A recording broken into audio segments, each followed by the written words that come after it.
You know, I really wish that YouTube, when it gave me the live countdown, really meant what it says.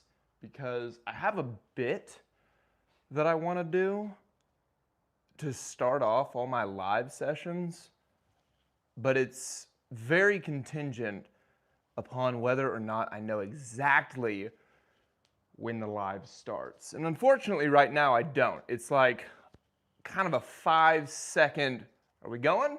Are we not going? But I think we're finally going at this point. We will wait until some people get here. But in the meantime, I'll probably just continue to do what I was doing because I want to get going on stuff. I want to go home. It's Friday. So we're just gonna kind of put you right here. So as people trickle in, they can see what I'm doing, and we can greet them as they come into the chat.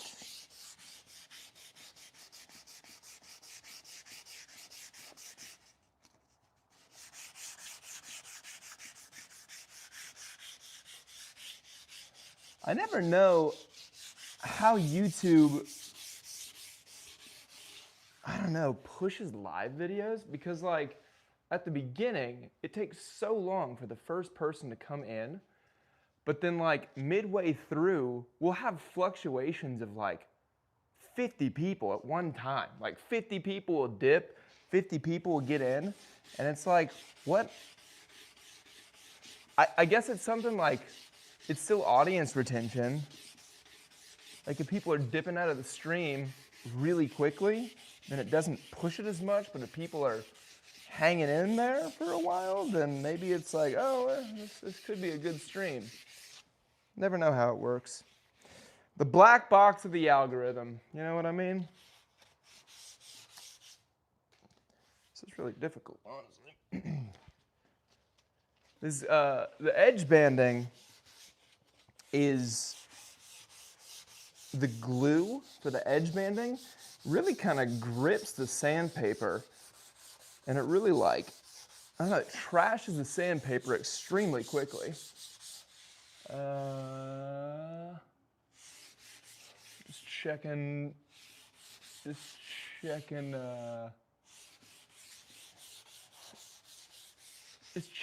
texts. It's kind of weird. I can't do anything else on my phone while I'm doing a live, or else it pauses it, and people dip real fast when a stream gets paused, apparently. So when a text comes up, I try to read it really quickly to know if anything catastrophic is happening in my world, and then if it's not, we keep sanding. So just letting people come in for a second. We just started the stream if you're popping on. Say hello in the comments section. Let us know what's going on. At this point, there's not a whole bunch of people, so if you ask a question, I'm probably more inclined to be able to see it and give you a good, thoughtful answer. Because as you know, midway through the stream, when I'm in it, I get a little scatterbrained and a little focused on exactly what I'm doing, rather than having really clear, concise communication. Another thing I also would be curious about for those people who are getting in right now, so far, for a lot of the live streams, what we've done is we've just kind of like, when I'm able to, light up a stream, see who comes.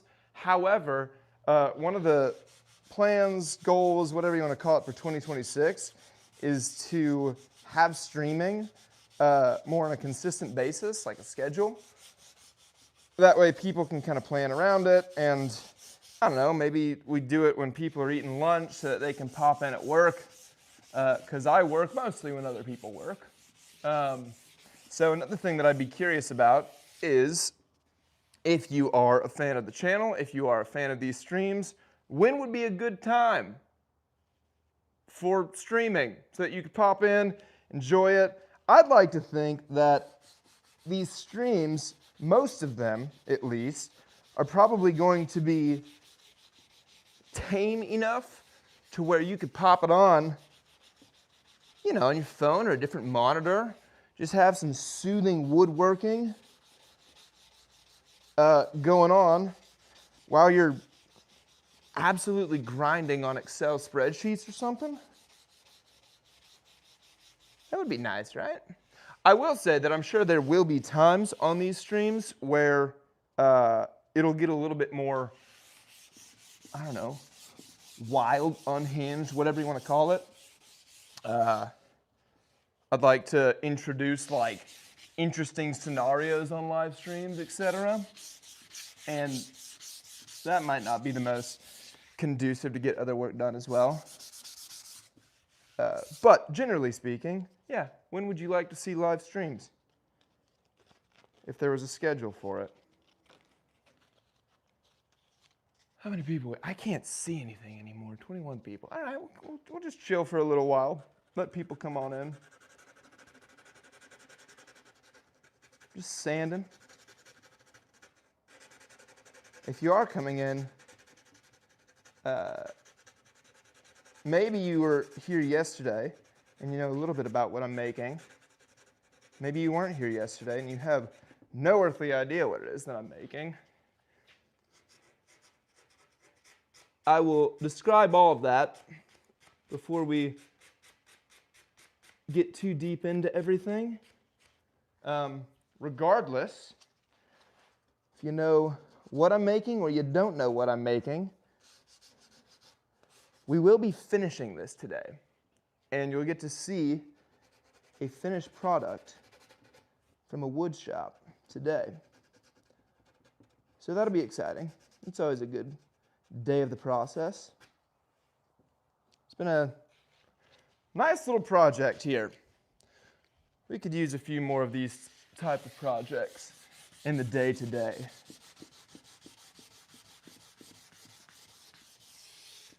That's feeling pretty good. What do we got? 51. That's a pretty good number. I could start probably talking about some real stuff now. And yeah, I think I've enabled chat. I don't see anyone chatting. Chat, are we live? Yeah, well, welcome to live chat. Okay, I think the chat's enabled. Throw out a hey, what's up if you're in the chat, just to make sure I turn that on. We got someone. Kegs. Kegs is, I don't know if you said anything, Kegs, but you got the purple crown. So that's cool. But I think that means the chat's working. Let's get you over on this view real fast. I also, the team got a new tripod yesterday. We're not, oh, that's what I'm talking about. The team got a new tripod yesterday for the camera and the phone. Unfortunately, I'm not using the new tripod because there's one attachment that didn't seem to come in yesterday. But if you're familiar with the chat and the live, you know that there's some wiggling in the camera and the phone when I change positions, and it's because I got this tripod, I don't know, probably about almost 2 years ago, and it was sort of like a, oh gosh, we need it stat sort of thing. So I just got it on Amazon, and it works well enough, especially when I'm doing recordings that I can take my time on, and I can let the bounce kind of subside before I actually hit record. For lives, it does kind of make it a little wobbly goose. Keg says, what are you making? Great question. And we can get into things now that we have a few more people in the chat. What am I making? Let's get you a bigger view over here real fast, and you'll see the camera bouncing in a moment. This is what I'm making right now. I'm making a logo. Let's see, can I pop you up a little higher? Bang, that's what I'm talking about. There you go. We are making a logo for a company that is opening up a new office in downtown Austin. So like any good company, they want to proudly show their employees, their clients, their customers, whoever, who they are, have a flag to fly, etc. And so I'm making this large logo. I don't actually know where it's going to go in their office, but I'll be finishing it today. And then I will be hanging it most likely next week, potentially the week after that. The progression that kind of went on for this logo is that when they originally reached out, they didn't quite know what the budget was. They didn't know how expensive the things can be that I make. So they shot for the stars originally, and they wanted me to make a logo, and they said, hey, can you make it as artistic as possible? And I said, you bet I can. So the first thing that I presented to them was this shape. They always knew they wanted this shape, but they said go wild. And what I did originally is I basically presented them a large, it's not a square quite, but a large rectangle that I was going to make with a live edge and resin scheme, with the river and the beautiful ornate edges. And from that, I was going to cut this logo out. And they're really excited about that. And they said, that's perfect. We would love that in the office. And then the next question is always, how much is it going to cost, which is completely fair. Then I gave them my estimate, and unfortunately it was too high, which is, that can happen. That happens. So once that happened, they said, okay, great. What's kind of the next step down from that? Let's still see how nice of a logo we can get using some sort of wood scheme. So the next tier that I figured I was able to do was, instead of making a live edge and resin thing, I was going to do a solid hardwood plank-to-plank glue up in the same size rectangle, and then once again cut out the logo. And I was probably going to do that out of walnut or white oak, and they liked that idea. Then I gave them the quote for that, and it was still a little bit too high. So then we had to get a little bit creative, and what I came up with for them is, instead of using live edge slabs, which is kind of top tier, and then instead of using planks of wood, which is the second nicest tier, I would say, then I was like, all right, let's just do plywood, which is essentially layers and layers of junk wood with one very thin sheet of nice wood on top. And this is still walnut. I wanted to make it a little thicker, so if you were here yesterday, you saw that there are actually two of these giant M's, and then I've stacked them on one another. And I actually got a CNC machine. I paid someone to CNC cut out this shape. So you might be thinking, that's it. That's the project, right?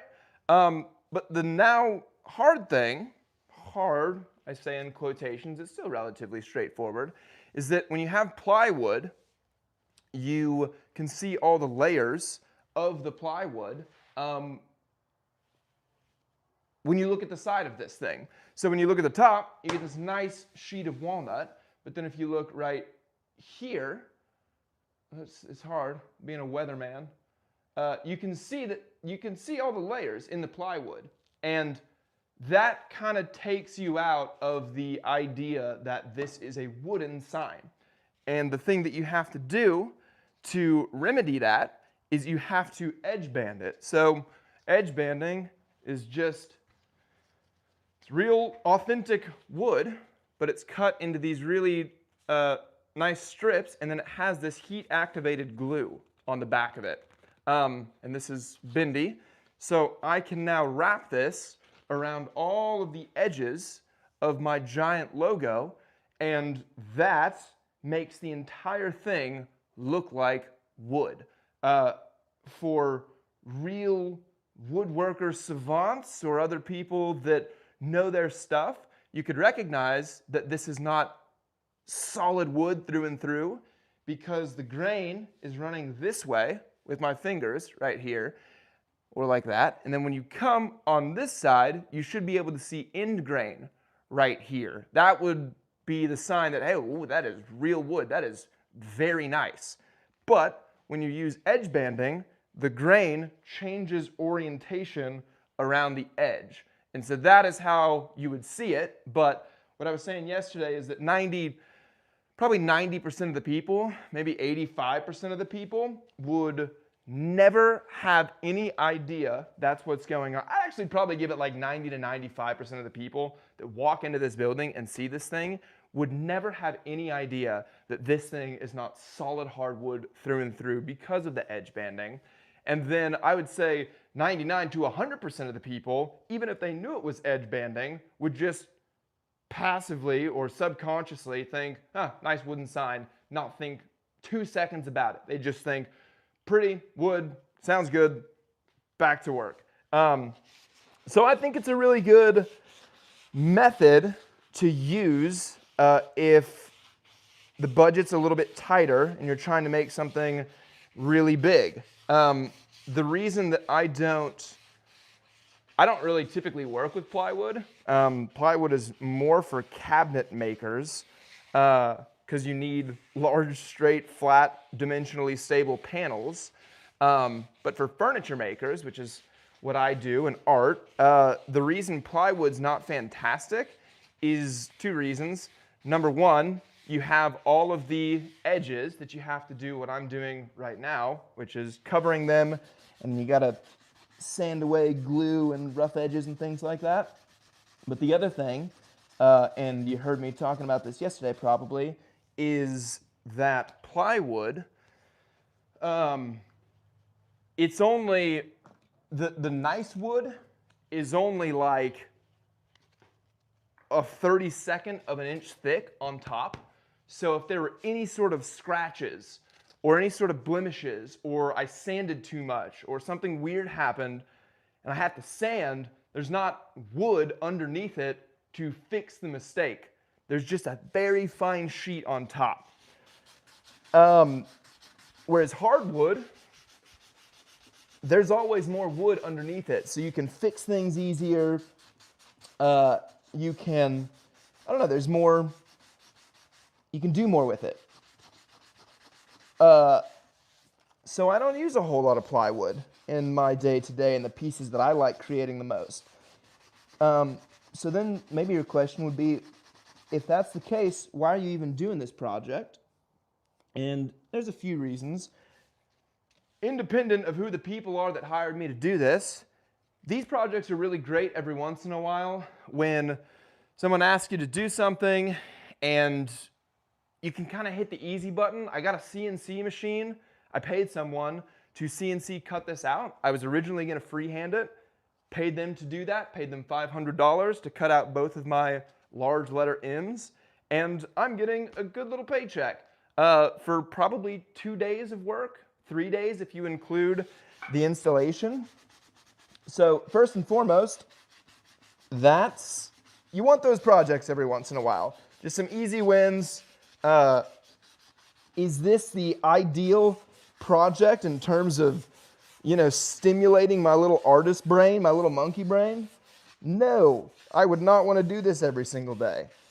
But if it affords me to keep the dream alive and keep going, and I make probably more money than I am working to do to make this, that enables me to, on other projects that I'm really excited about, make less money than I probably should be making, but I can stomach it because it all balances out.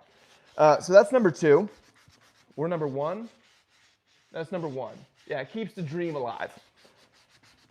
Then the second reason is this specific client in this specific project for this office building downtown is almost kind of like a package deal that if I made this one, it would get me in the door with this specific office building. And I am now making, for this office building, a conference table that is much more in my wheelhouse. It's pecan, hardwood, solid lumber. So I think that by quickly sorting out and getting this project with this client, that kind of, I don't know, made it to where like, yeah, okay, you're already doing this. Let's do another one with you as well, Tanner. So that was positive as well. Then the last thing is that the end client for this project is an office building.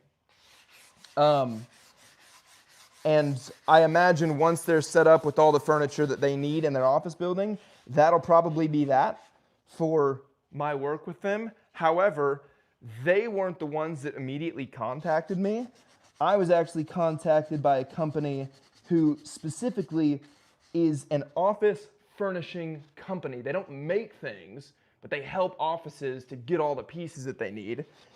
And I am one of their dudes that makes stuff. I think a lot of what they do is probably more stock pieces, like almost a retailer, finding where they can go get bulk desks and lighting and things of that sort.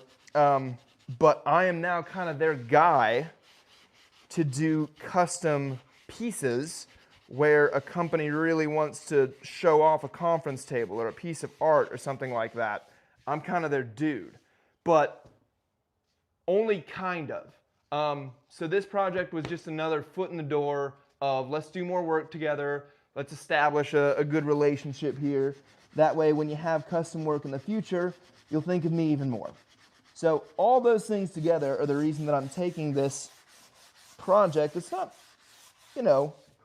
the most typical thing that I would make, but that's why we're doing it. So there you go, Kegs. It was a long-winded way to answer your question.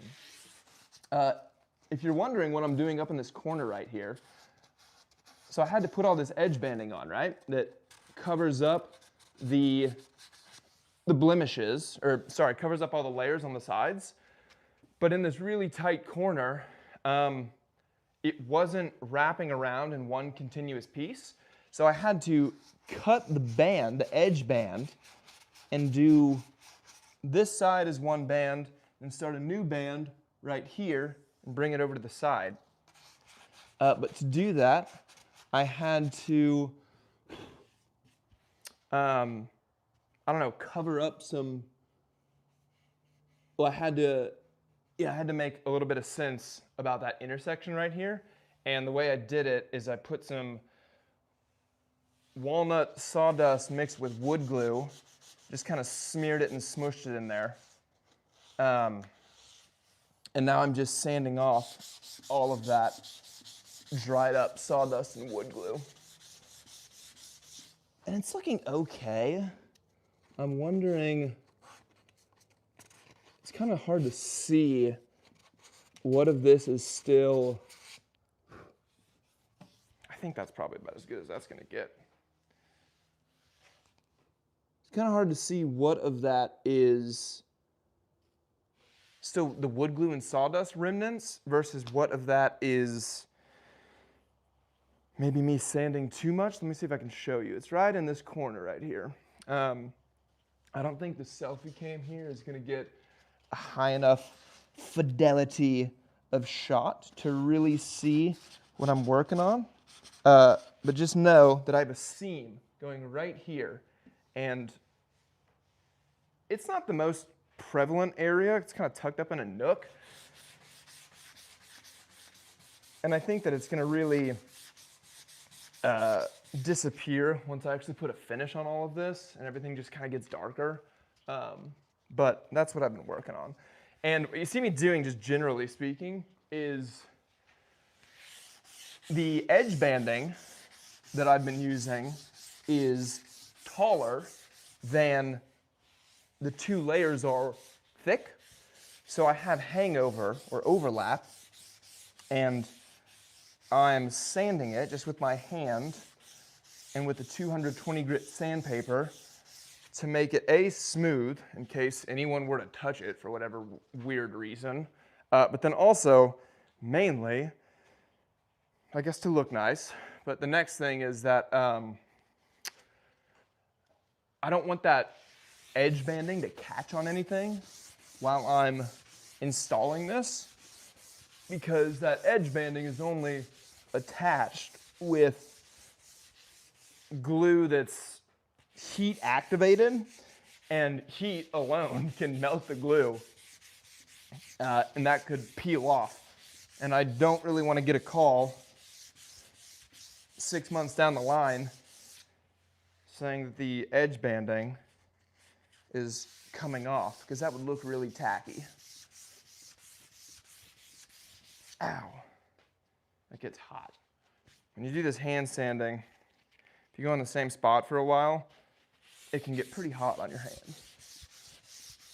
So I'm just making sure that there's no lips to catch. And I'm feeling pretty confident about that now. You just kind of run your hand over the whole thing and feel it, and that feels very good. I'm going to sand the edge here. And yesterday you saw me putting this edge banding on, and I'm done with the hardest parts of the edge banding, but I have a few more to put on. And once I put all the edge banding on, we have 1, 2, 3, 4 more sides. That'll be very quick compared to yesterday. Once I put all that on, we'll do a general sanding job, and then we are going to finish it, which will be exciting. You can see how I finish pieces, and it's the same for plywood and hardwood as well, like hardwood planks and lumber. Also, a new update from yesterday is there are a few corners that I was having troubles with, like getting my, this is just a clothes iron. I stole/borrowed it from my parents, so that's all I'm using here. But there are a few corners, like up in this M right here, this little tight corner, and then also even this, that guy, you can't really get your iron in there. And so I was finding it really difficult to heat up the glue to activate it. Sorry for the swaying. And so yesterday, people, rightfully so, were like, hey, go use a heat gun. And I don't personally have one, but the other side of the shop did have one. So I was able to use that heat gun to get into the little nooks up there, the corners. So that was helpful. I think that's going to make the whole thing more inclined to not have the edge banding get cattywampus and start fraying and things like that. And you can see here, let me take you out of this. I think the lighting's okay. You can see the difference between edge banded, all this stuff, all of this, which looks essentially like the whole thing's walnut. The only reason you can tell it's not is because this grain is going this way, and then the edge band is going that way. That's not how grain would work in hardwood lumber. But then you can see over here, this is where I have not edge banded, and you can see all the layers of the plywood. And I know it's not drastically different right now. Part of the reason it's not drastically different is because I haven't put a finish on this. When I do, this walnut on top and on the edge band is going to get much darker, and this is going to stay that light color. So even though it doesn't look crazy different right now, I can tell you that in person, not on the phone, but in person, this already looks super different. And when I put a finish on it, it's going to be night and day. That's why I'm doing what I'm doing with the edge banding. Yeah, I don't think people would ever, like if you didn't know woodworking, which, I don't know, the office building people just in all likelihood probably don't know a whole lot about woodworking. The furniture store, furniture company that hired me, they probably know some about woodworking. But I don't know if people would generally think like, hey, if you do this out of plywood, I want to make sure it's edge banded so that you can't see the side. Like, I don't know if most people would know to request that. But the thing is, if you don't do it, a lot of people probably would recognize, like, that doesn't look quite as nice as I thought it might. So it's one of those things where if you don't do it, people will notice, but if you do it, people probably won't notice. They'll just be pleased and they might not even know why. Just waiting for the iron to heat up. I think that's probably pretty good. The way you do it's pretty easy. Again, these edge bands are taller than the thickness, so I can have overlap on both sides. What I was finding yesterday is that I actually don't want to have overlap on both sides. I just want to have it on the bottom. I kind of like making the top side flush. Like, instead of positioning it like in the middle, I just scoot it down. And now up here where my thumbs are rolling over, that's flush. And I can sand that to make it look really smooth and continuous. In the bottom, I just cut it off with a razor blade, and we are off to the races. So it's a little bit difficult to position it on there at first, because you kind of got to do the whole thing. And it doesn't stick at all until you start to heat it up. But then with this iron, you basically melt the glue on the other side, just passes the heat through the whole edge banding. And then once that glue starts to heat up, it gets tacky, it kind of holds it on there. And once it's holding it on there in one spot just a little bit, you can just kind of slide down the line to the next area and just work on your edge banding. So that's what's going on.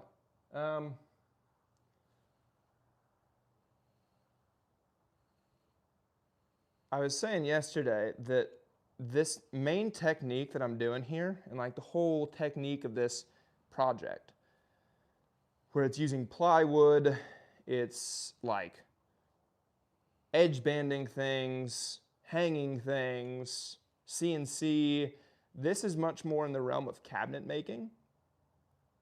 And in woodworking, you can be a jack of all trades for woodworking. And by that, I mean, you can dabble in cabinetry, you can dabble in furniture making, you can dabble in wood turning, which is on the lathe. So there's a lot of different, I would say there's three main areas of woodworking. And that would be like furniture and art would be one thing. Maybe you could break that up. And cabinet making is number two. Then number three is probably wood turning. And I'm sure there's others that maybe like scroll saw stuff, like the people who do those mosaics. That's probably a very different set of skills. But the main differentiating thing that I'm trying to talk about here is the difference between furniture and art making, which is what I do, versus cabinet making. Because cabinet making, you're only using primarily pieces of plywood, these large sheets, and your skill and prestige as a cabinet maker kind of hinges upon how well you can be perfect on hundreds, if not thousands, of little features. Because you've got hundreds of joints, you've got hundreds of edge banding, you've got a bunch of drawers and doors and swinging things and etc. And you have to get every single one perfect, or as many as possible perfect. And for me, in my little monkey brain, and what I like to do and what I'm good at, I don't thrive in my ability to execute hundreds of semi-repetitive things flawlessly. Instead, I thrive in getting 20, 30, 40 things really good, but then being praised or recognized for the creativity of my design, which is what furniture making and art is, I would say. In cabinet making, there are many exceptions to this, what I'm about to say, but it's not too far off from the truth. Cabinets, typically, they're not crazy designs. Like, most cabinets are kind of similar. And so you're not getting this massive effect and this massive oohing and awing because you made the most creative, unique, unseen cabinet. You're getting praised if you can just do a simple thing extraordinarily well. It's almost like flying a plane. No one cares if you land it correctly, but everyone cares if you don't. Again, you can make some crazy cabinets that do have very unique designs that no one else is doing, and et cetera, but you kind of make your money by doing things perfect. All right, so here's what we got going on now. This thing is now attached, and this top side, while it looks flush on camera, I can feel it still. I want to let the glue dry just a little bit so that we're not sliding around, because it can still kind of slide around if the glue's hot, because it's still wet if it's warm. But then I'm just going to sand it because I can feel that that's sharp right now. The other thing is all of this down here, that's still overhanging, so I have to cut that off. No big deal. I do want to let that dry just a little. We got someone else in the chat. Henry, what's going on? Good to see you. Chat's a little quiet today, gang. Typically, people are, by now, have told me I'm doing something wrong. Maybe I'm doing just everything right today. Maybe it's just Friday. People are just trying to get to the end of the week, just trying to have a chill day. Just want something mindless to put on in the background. So now I'm just going to start to sand off that harsh edge on top. And I can't remember if I was saying this, but the glue that activates on this edge banding, it really tears up your sandpaper really quickly. It doesn't tear it up, but it just gets in there and kind of renders each piece useless much quicker than other materials, which sucks, but it's part of it. Maybe if I let it dry longer, that wouldn't be as much of a case. So earlier I was talking about the fact that one challenging thing with working with plywood, challenging and then just also I don't like it as much, is the fact that only the top 1/32 of an inch of this surface is nice wood. That's this nice walnut, where everything underneath that 1/32 of an inch is just junk wood, just layers of junk wood that they smush together to give it its structure and give it the thickness. And you can easily accidentally sand through this top layer and reveal a different color wood right underneath it. So when I'm sanding off these corners, I have to be really careful to sand off what I need so that this is smooth and looks nice. But the moment that I sand off what I need, I can't go any deeper. Because if I do, you're going to know all about it. And over here, I'm noticing that I just left it a little higher. And it's tough to see. Because the glue that I'm trying to sand off, it kind of smears. Right here, it's smearing.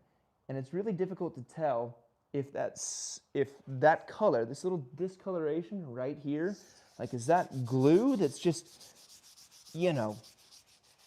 micrometers thick and I can get through that and I need to get through that? Or am I starting to get through the veneer and I don't want to sand anymore because if I sand more it gets worse? And it's looking like that is some sort of glue right there. Yeah, there you go. Because with walnut, if you have glue, just a thin film of dried glue on walnut, and you try to put a finish on that, everywhere else on the walnut, soaks up the finish really nicely, and it gets to be this nice dark color. But then you'll see like a splotch where the glue is covering up the actual walnut wood, and it doesn't soak in, so you get like this kind of lighter colored splotch. So we're trying to avoid that, so we want to get all the smeared dried glue off the top, but you don't want to sand too deep into it because then you might sand through that veneer, that very thin veneer, and reveal something that's not walnut. But that's looking pretty good right there.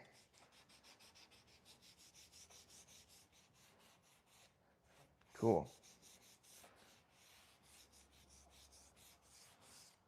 Just trying to get that glue off and make the corners super nice, super smooth. That's looking pretty good. I'm seeing over here just a little bit.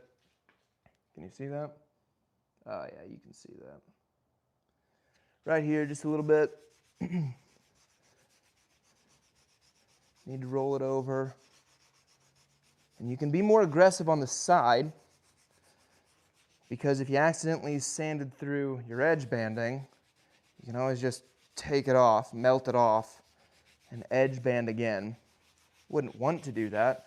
And I also only got enough edge banding to like barely get me through all this, but it's better than having to start the whole project over. Now I need to sand this corner right here.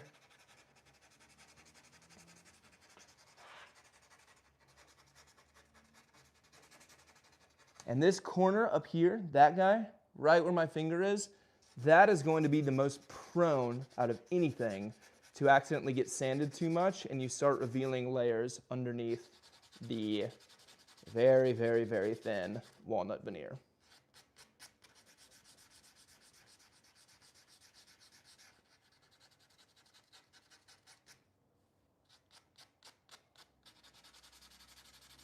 Okay, that's looking really good. All right, I'm happy with this top. I'm happy with right there. Next thing I have to do, and I was able to get this kind of yesterday. Let's see how well I can do it today. Not fantastic. All right, this is gonna jiggle you a little bit, but just bear with me. All right, if I get you down lower, then we can look up top. This thing needs to go. There we are. Okay, so you can see, there we are. There's the overhang. And I need to get a razor blade, which I have managed to lose an incredible amount of. Okay, I found one. And then where is my piece of wood? It's over here. And I'm just going to use a razor blade to, let's see if I can get you guys the view, but also do this correctly. Oh man. There we go, that's decent. That's decent. No, that's not. It's not decent at all. I can't see anything. What I'll need to do is scoot this whole thing. There. I think that's better now. Okay. So the way I've been doing this, and there's probably, I know there is, a very efficient way to do this if you did a lot of it with a router, but I do not want to do that for a few reasons. But I was able just to kind of slice through this with a little backing yesterday. There we are.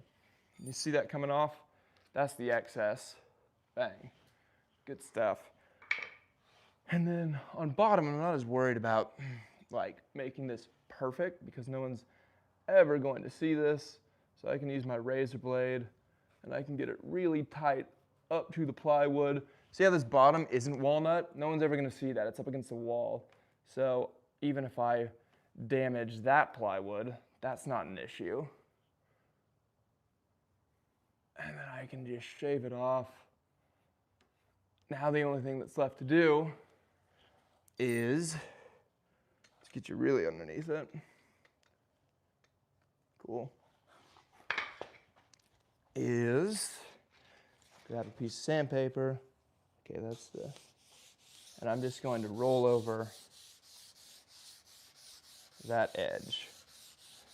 All I'm trying to do here is just make it smooth to where there are no flaps or high points or anything to potentially catch on stuff.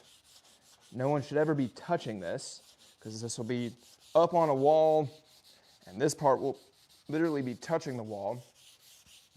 But while I'm hanging it up or transporting it, I don't want things to accidentally like snag on something and peel off the entire edge banding. You know what I mean? So I'm just trying to get that smooth. I just attached the two pieces of plywood together with screws. That feels pretty good. I'm not going to be too worried about sanding this to perfection on the underside. I just want to make it to where there are no tags or things that could snag. And at that point, it kind of feels like I've done that. Cool. Okay. All right. We can get you back to a, it's going to be a bad jiggle, but here we go. Yep, sorry. What happened is my tripod, probably like 2 months ago or so, I was frustrated about something. I forget what exactly happened. I think I made a mistake on a project. And then I threw my something and it smashed into the tripod and the tripod fell over onto something else and dented the telescoping height adjustment tubes is the technical term. And so now there's a couple of the height adjustment notches that I can't do very easily. I know you care about that detail. Significantly care about it. And that's why I'm telling you. Okay, and I've just cut off the excess over here. Cool. Great. One thing I want to do, I had this towel under everything originally because I had everything flipped upside down. And I wanted to preserve the top layer of this guy so I didn't get any like blemishes or scratches or nicks in it or something. But now that I've got it right side up, and I will for a long time, there's part of me that wants to just get rid of the towel because it's like grabbing on things and it's making it hard to move around, which is kind of what I need to do right now. So I'm going to see if I can get this towel out from under it, and then I could probably be more efficient with these last three sides. That's the heat gun. Okay, how do I want to do this? Carefully is how I want to do it. You could potentially see me drop this entire piece right here if I don't do this well. I don't think that'll happen. Oh shit, all right. There we go.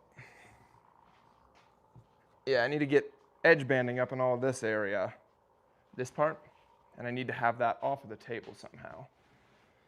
So I need to rotate this. I'm gonna put my towel back because anything I leave out for any moment of time, it is going to get very dusty. Okay, let's flip this. Let's flip this somehow. It feels pretty sturdy, which I'm very happy about. I didn't know, just with the shape of this, if I'd ever really get into issues where things are wanting to break if they were hanging over a table edge or something like that. I haven't noticed that being a problem. So, put this over here. Yeah, it is interesting. You can tell, or I can tell, the difference between the first edge that I did on this piece And like the last edges I've been doing on this piece, I've just gotten better at them. Okay. I don't want to put all the weight on this stand over here, but that's pretty good. Cool. So now I've got my new edges overhanging on this side. We got a new person in the chat. I apologize, but I will not be able to pronounce that name. My mistake. But welcome to the chat. Welcome, my little purple crown friend. We're glad to have you here. Okay, where did I put all my belongings? We've got this backer, which is the cutting board that I've been using, and then the razor blade. I'll show you if I am able to. Yeah, can you see right here? I don't know if I don't know how clear the picture is with that selfie cam, but I have just a little tag, a little overhang. I need to clear that off real fast. So just put this block behind it, and I just make a series of shallow cuts. Bang. Tag is now gone. Excellent. Where's that sandpaper? Here we are. Roll that over, because that edge needs to be perfect before I start working on the next one.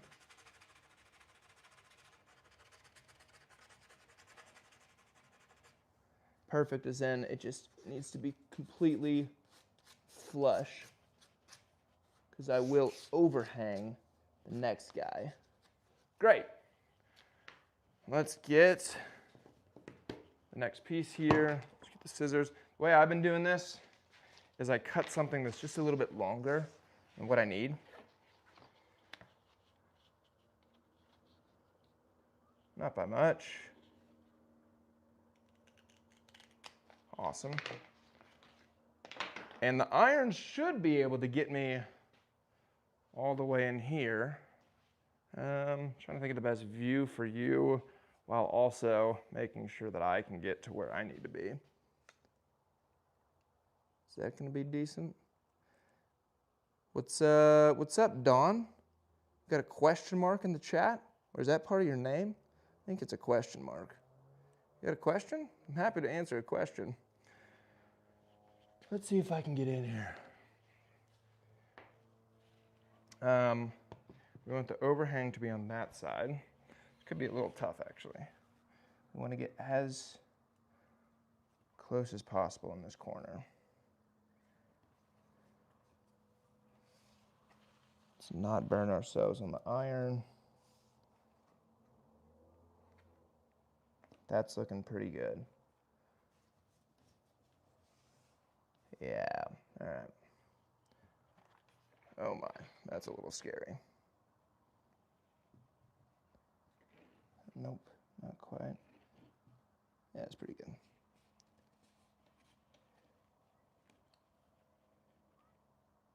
All right. Now we got some heat on it with a supremely uncomfortable position. Not a very ergonomic position here. I hope that I'm kind of guiding this along the right path. What I want to do before this cools off is I want to see if I can, scoot it over as much as possible. Jeez, that hurts. Damn.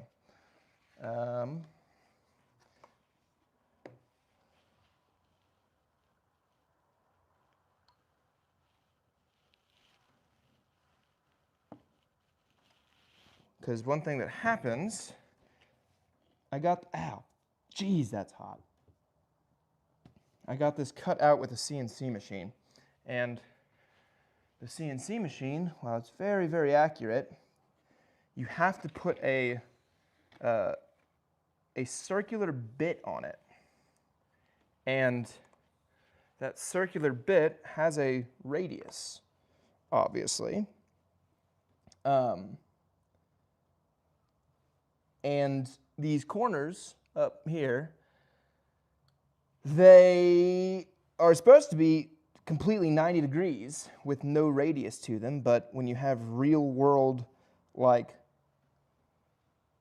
you know, I wouldn't say issues, but real world machining, manufacturing, you can't really get perfect 90 degree corners, especially with a CNC. So I've kind of got to figure out a way to make that corner not look, I don't know, like a little gap. Not positive yet how I want to do that. I just kind of need to see how it looks. Left natural. Oh, we got someone else. Bow Spirit, Bow Spirit. Are those? Pretty sure those are spelled the same way. Is it bow or bow? What's going on, John? Got some more people in the chat? Oh, yeah, okay. So I see what's going on. So these people are just saying hi. There must be a button or something that you can just say hi. So, all right, what's going on, Henry? Then I unfortunately cannot pronounce the name above Henry. I apologize, but welcome to the chat. Bow Spirit, Bow Spirit, Don, we got a question mark. And John, what's up? How are you guys doing? Making a logo right now. Something I was talking about, ow, good grief, that's hot. Something I was talking about yesterday is someone who probably does these all the time would know exactly how much heat to put on to cook the glue perfect amount. I am not that someone because I don't do this all too often, but we're doing okay. So that's on there now. Is there a button? Is that maybe? Oh, button, yeah, for the high. I don't know. Looks as if people maybe had a button, or maybe that's just what happens when you get on the live. You just automatically, it says hi. But that's probably not the case because we've had a, okay, I see.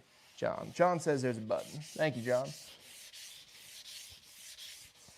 There is rolling over that edge.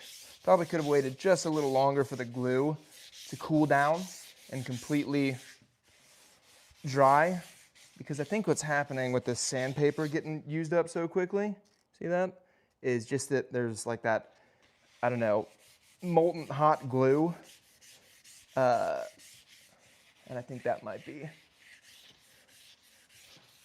just sticking to the sandpaper more so than if it were dry, because it's eating up my sandpaper much quicker than I'd like it to. Sandpaper's not cheap. I also am going to, we're almost done with the edge banding. We've got 2 more. That should take us probably like 10 more minutes. But then after that, we got some cool stuff coming up with what we're gonna do to this thing. Cool steps in the process. I'm just trying to get all these edges covered.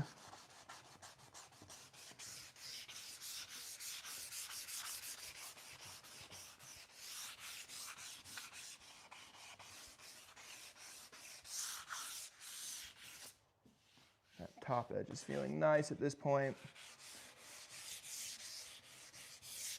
The top edge is a visual one, so we're trying to get rid of all the little gaps. Hopefully even filling in some of the little gaps with sawdust. And I'm going to do something that I typically wouldn't do when I finish this. I'm not going to try to dust it off. I might like gently dust off the top face, but I definitely don't want to like blow out any sawdust that has settled in these corners, because what I'm hoping is that when I put the finish on it, that finish is going to kind of like seep into the gaps where the loose sawdust is, and the finish is going to bond with that loose sawdust and kind of make it as if it were a glue. And I wouldn't typically do that if I were making like a table or something, because that just doesn't feel like it's I don't know, robust enough to stand the test of time. However, this is a hanging logo that will probably likely never be touched. And if it is touched, it'll just be like a, huh, that's nice. So it doesn't need to be as bulletproof as like a dining table that a family of 4 is going to eat on every night. You know what I mean? Just rolling over that corner. Cool. And we got to get the bottom of this. Oops. Feels like I didn't quite get enough heat on the very bottom. Got a little bit of a flap hanging off.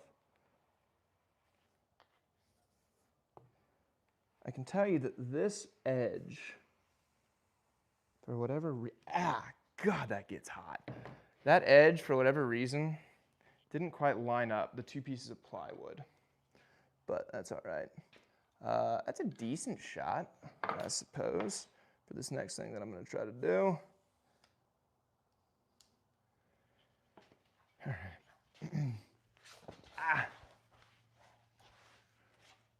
Okay, so I'm just cutting off the excess on the underside. Ow. And one thing I neglected to do, I put a new razor blade. I got a new razor blade, that is, because my other one was so dull. But I didn't take the 5 minutes it would have required to actually set this razor blade into one of those razor blade housings. And so I've just been using my hand. And my finger's not directly on a blade, but it's on a very thin piece of metal, and I'm putting some pressure on it, so it's as if it were. Ow. Come on. Okay, we just need it to come off. There you go. And then I can just clean this up with the razor blade. Just kind of doing that. I'm not worried about the bottom. If you're just tuning in, no one's ever going to see it. Oh, yeah, there you go. Don't do that. Obviously, you don't want to, accidentally cut too much to where it's like getting into the actual edge. But you can be a little bit more aggressive with that cut. There we go. Great. Now we'll sand this. This piece of sandpaper is kind of dying on me. I'm hoping that I can. What the hell was that? Hoping that I can just kind of get these last 2 done. Oh, that's what's going on. The table's vibrating. It's getting there. Yeah, the sandpaper's just dying.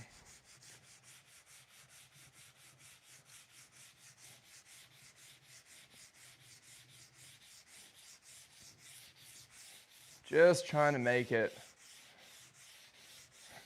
to where you don't feel the corner, you don't feel any glue. There's no, overhanging edge banding to catch on things when I'm hanging it or when people walk by and touch it or something. No one's ever gonna see what I'm working on right now. This is just a purely functional thing that I'm doing. Over here's showing pretty good. Let's get the corner. Cool. That's looking nice.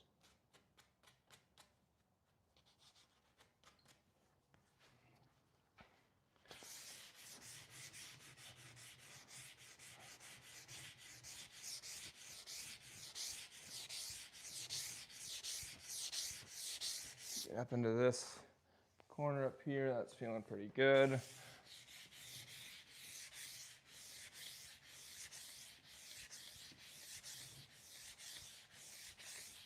All right, that side's great now. Cool. Let's do this next side. Same exact method. We're almost done with the edge banding.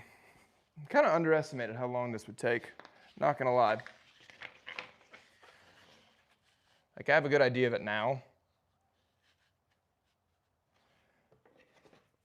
but when I was estimating the project, okay. The good news is we do have plenty of edge banding. I was a little worried about that. It's not cheap, as it turns out, the edge banding. But managed to get exactly what I needed. How am I going to do this? Let's bring you over here. I think I want to do it from this side this time. Okay. Yeah, there we go.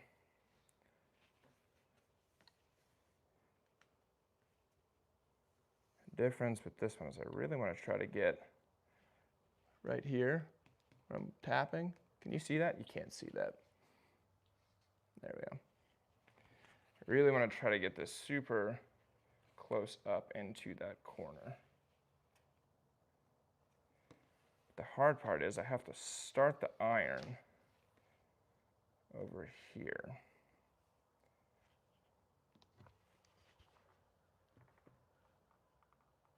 I'm going to see if I can just heat it up, get it to stick, and then maybe as it's still warm and as the glue isn't dry yet, maybe I can try to scoot it over. As high as possible into that corner. Gotta go quick. Yeah, that's about as good as we're gonna get. Oy. You don't want it to wrinkle. All right, so that's not perfect, but I think I want to keep it like that.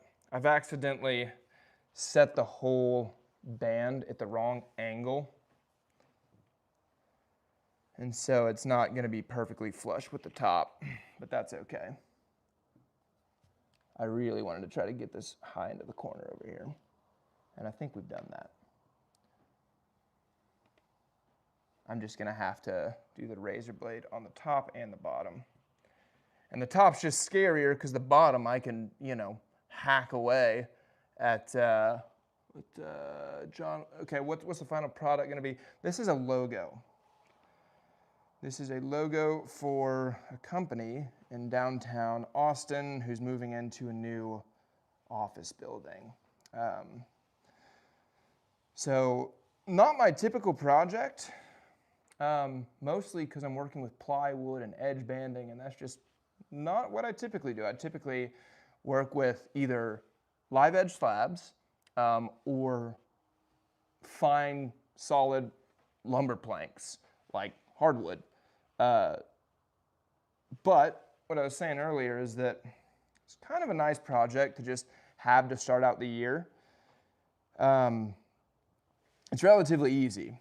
Like, I had a CNC machine cut out the plywood for the 2 layers of this thing, and then all I had to do was attach them, do all the edge banding, which you're seeing right now, and then put a finish on it, and sand it, and put a finish on it, and then hang it in their office. So it's not like a passion project or anything.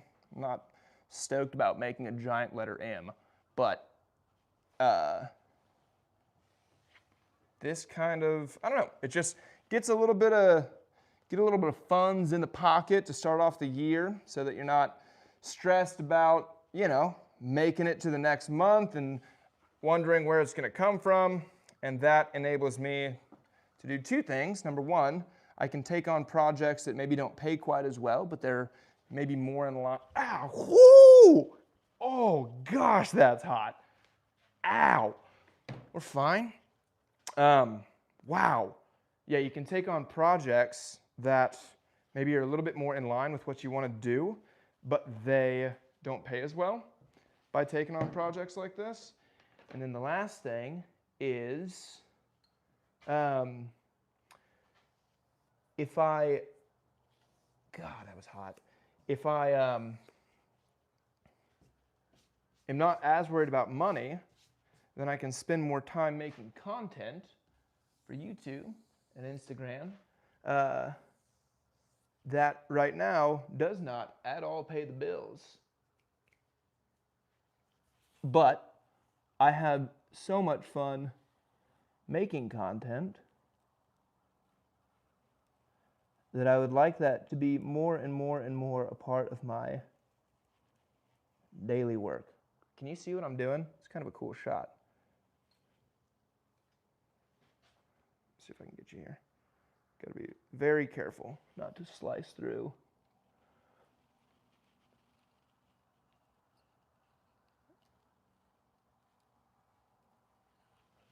There we are. Okay, that's pretty good.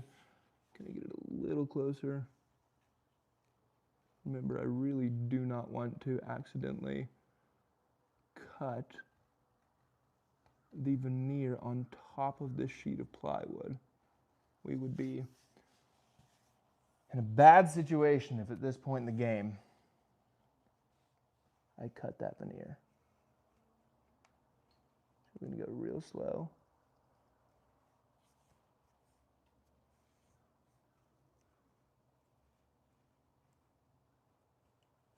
Awesome. A little bit more right here.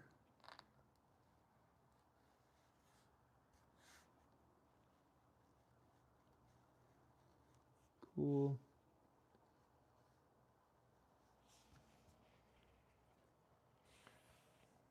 And it's not perfect yet. That's what the sanding will do. But I wanted to get it closer because that would be difficult to sand through. So the other way you could do what I'm doing is with a router and something called a flush trim router bit. I think at least that's what it's called. I know what it does. And it would perfectly get the edge band flat with this surface, but to do that, you'd have to be able to ride the router like this. And I don't really think it's probably possible. Maybe not, it might not even be, might be too wide. Regardless of if it's possible, it would just be, I think, much more difficult than what I'm doing. And now let's get the bottom side. It's this last little telescoping tube. So are we looking at the right place? We are looking at the right place. Best of luck. I appreciate you, John. Oh, that's the view right there. Okay. I'm gonna get over here. And then the goal is gonna be just to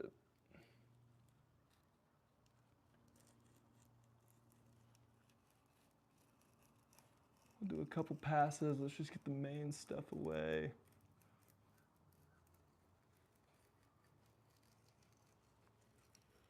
Okay. Right on.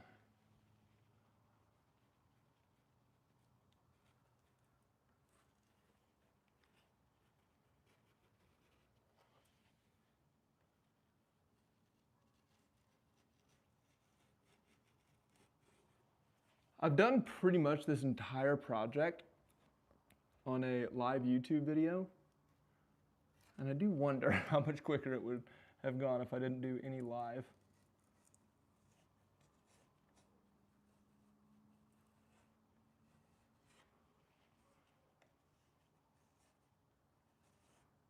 Like not even worrying about where the camera's set up, etc. That's all right. I haven't needed to rush. Okay.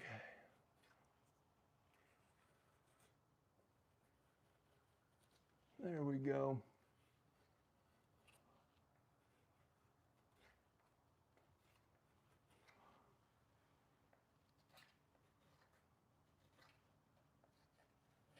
All right, cool.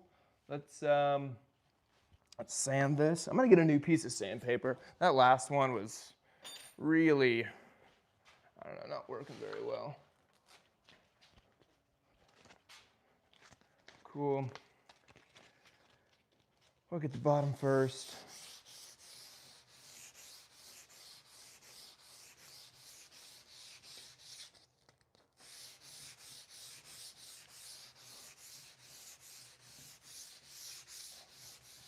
Ow.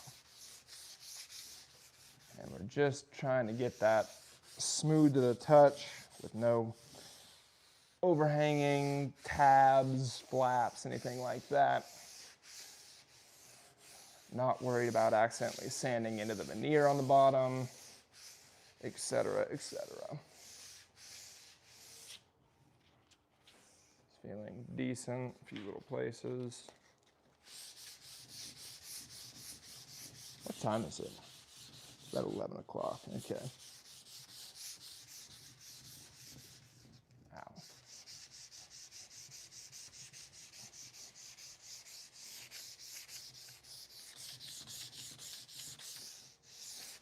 Can you guys hear the sandpaper? I have the mic attached to my shirt, but like, I'd like to think that you could hear the sandpaper and it's kind of soothing.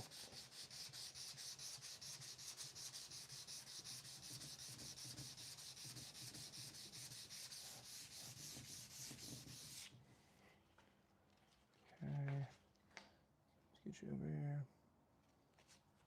Oh, the light's kind of bad. There you go.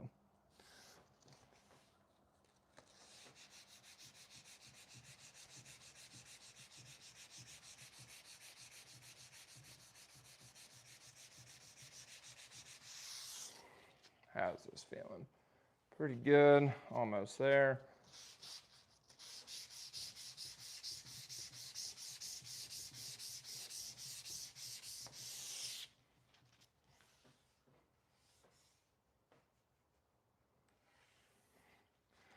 That feels good enough.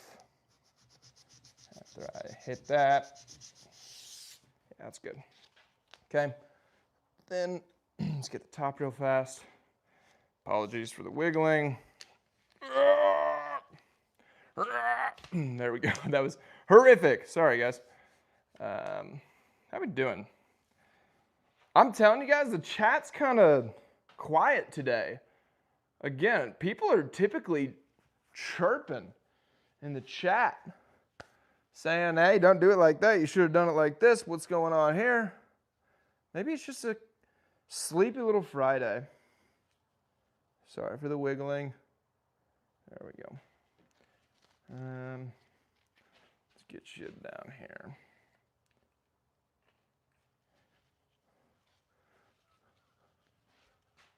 Right on.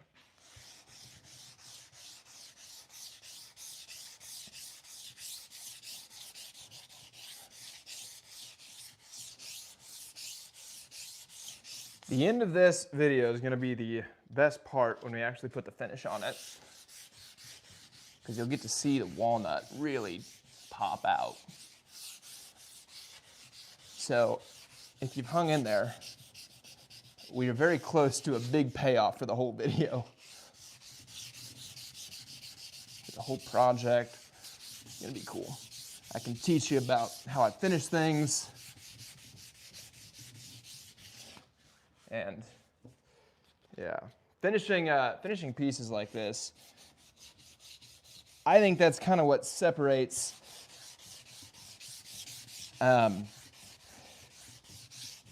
like a beginner woodworker, maybe even an intermediate woodworker, from someone who really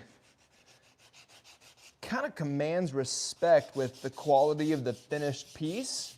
Like, you can do everything right with the actual, like, physical, what am I saying? The physical change of wood, like actually working and shaping and cutting and sanding the wood. You can do everything right there. But then if you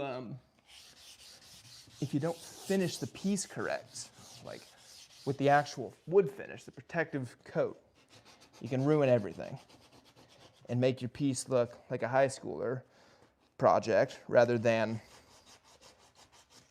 something you're selling to a company, a tech company in downtown Austin. You know what I mean?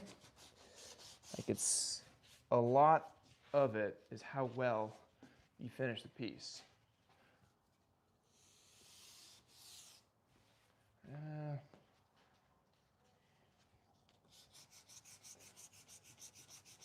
It feels like, it kind of feels like, did I start sanding through the veneer a little bit here? I might have sanded just a little bit through the veneer. Hoping that doesn't look too jarring. It's kind of tough to tell if that's veneer or glue.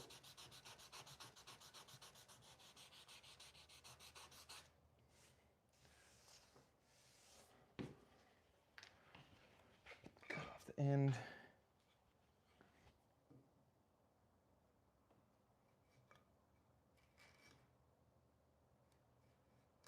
Right?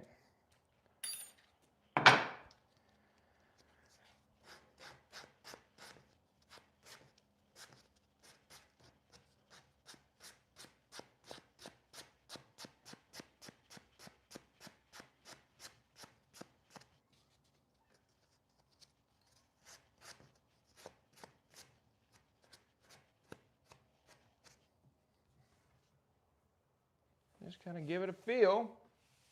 Make sure there's nothing jumping out at you. I like that. All right, one more.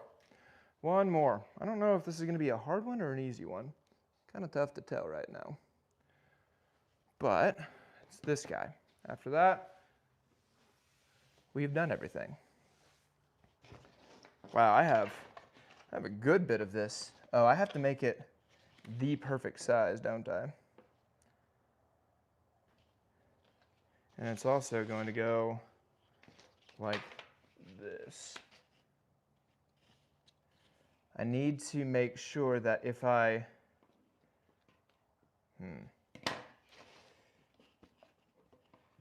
going to try to cut it obviously pretty much perpendicular. But if I err at all, I need to cut it to where it's kind of squeezing down, if you know what I mean.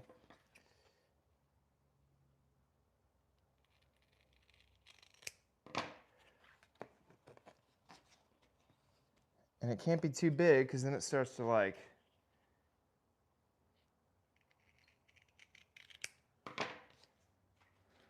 bunch up like that.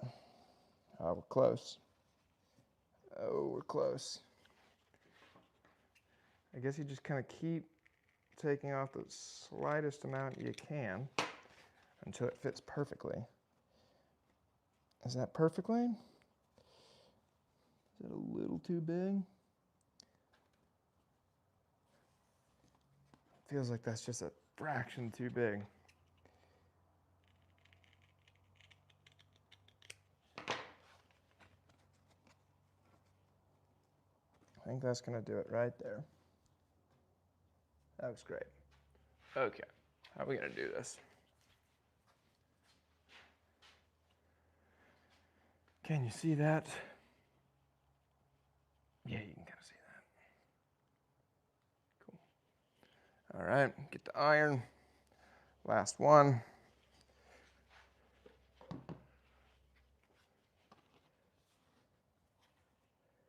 Sweet.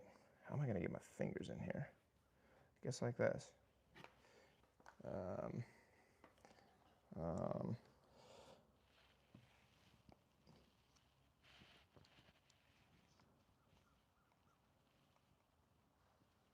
I think we got it.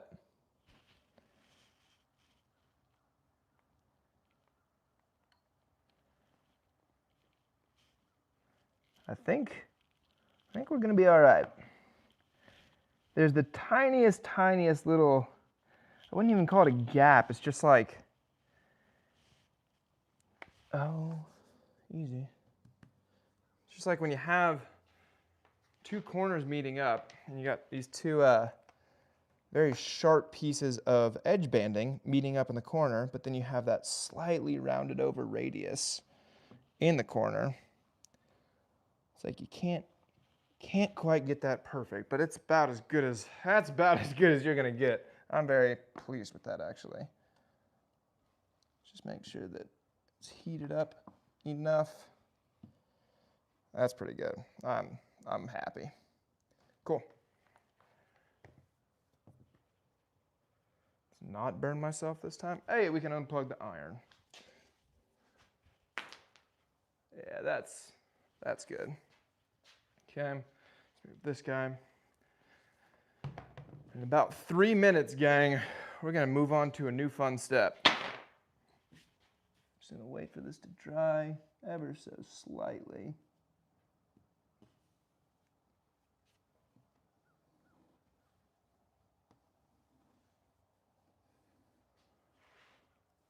Got any questions in the chat?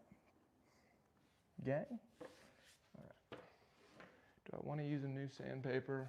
I want to use a new sandpaper, but that feels ridiculous to use a new sandpaper with so little left. I've never done the calculation for how much one piece of sandpaper is, and I don't know if I want to know. Then I'd just be thinking every single time that I switched it out, I'd be like, oh, there went 38 cents. 38 cents is like add cheese on a hamburger. Nah, not in this economy, actually. That feels like add cheese on a hamburger would be like $1.50 these days.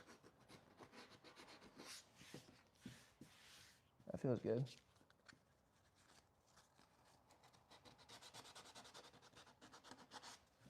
Just a little in the corner.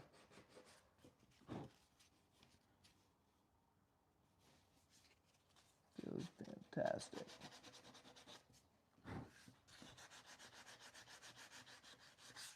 Okay. And the razor blade is, who even knows where the razor blade is? It's right here. I'm gonna get under there. Can you see? Yeah, you can kind of see. If I can get under here. Then I'm just gonna cut away.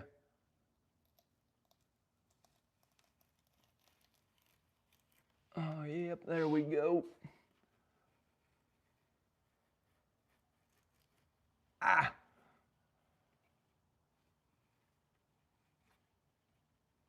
Awesome.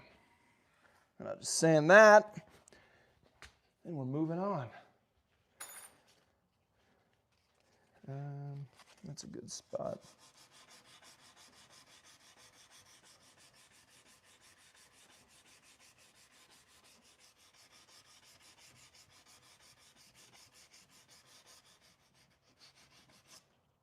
Feels pretty good.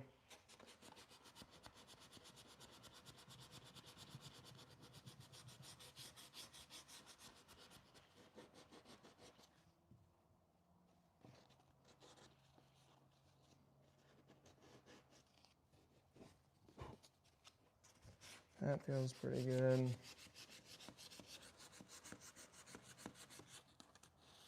Yo, mama, what's going on? Joe Mama, we need to liven up the chat. People are being very respectful right now, and no one's critiquing my work. I guess I'm not doing anything unbelievably critique worthy, but what's going on, Joe Mama? Good to see you here. We're finishing this thing up. You came in at a great time. Hey, a little chaos could be fun in the chat. Nothing crazy, but like,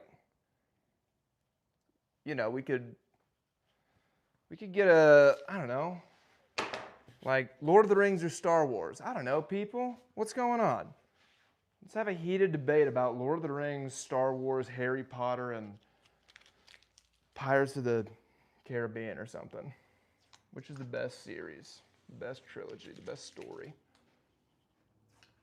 I put these pieces of tape on at the beginning to make sure I knew which was the top side. Joe Mama with Lord of the Rings No Contest. I mean, kind of.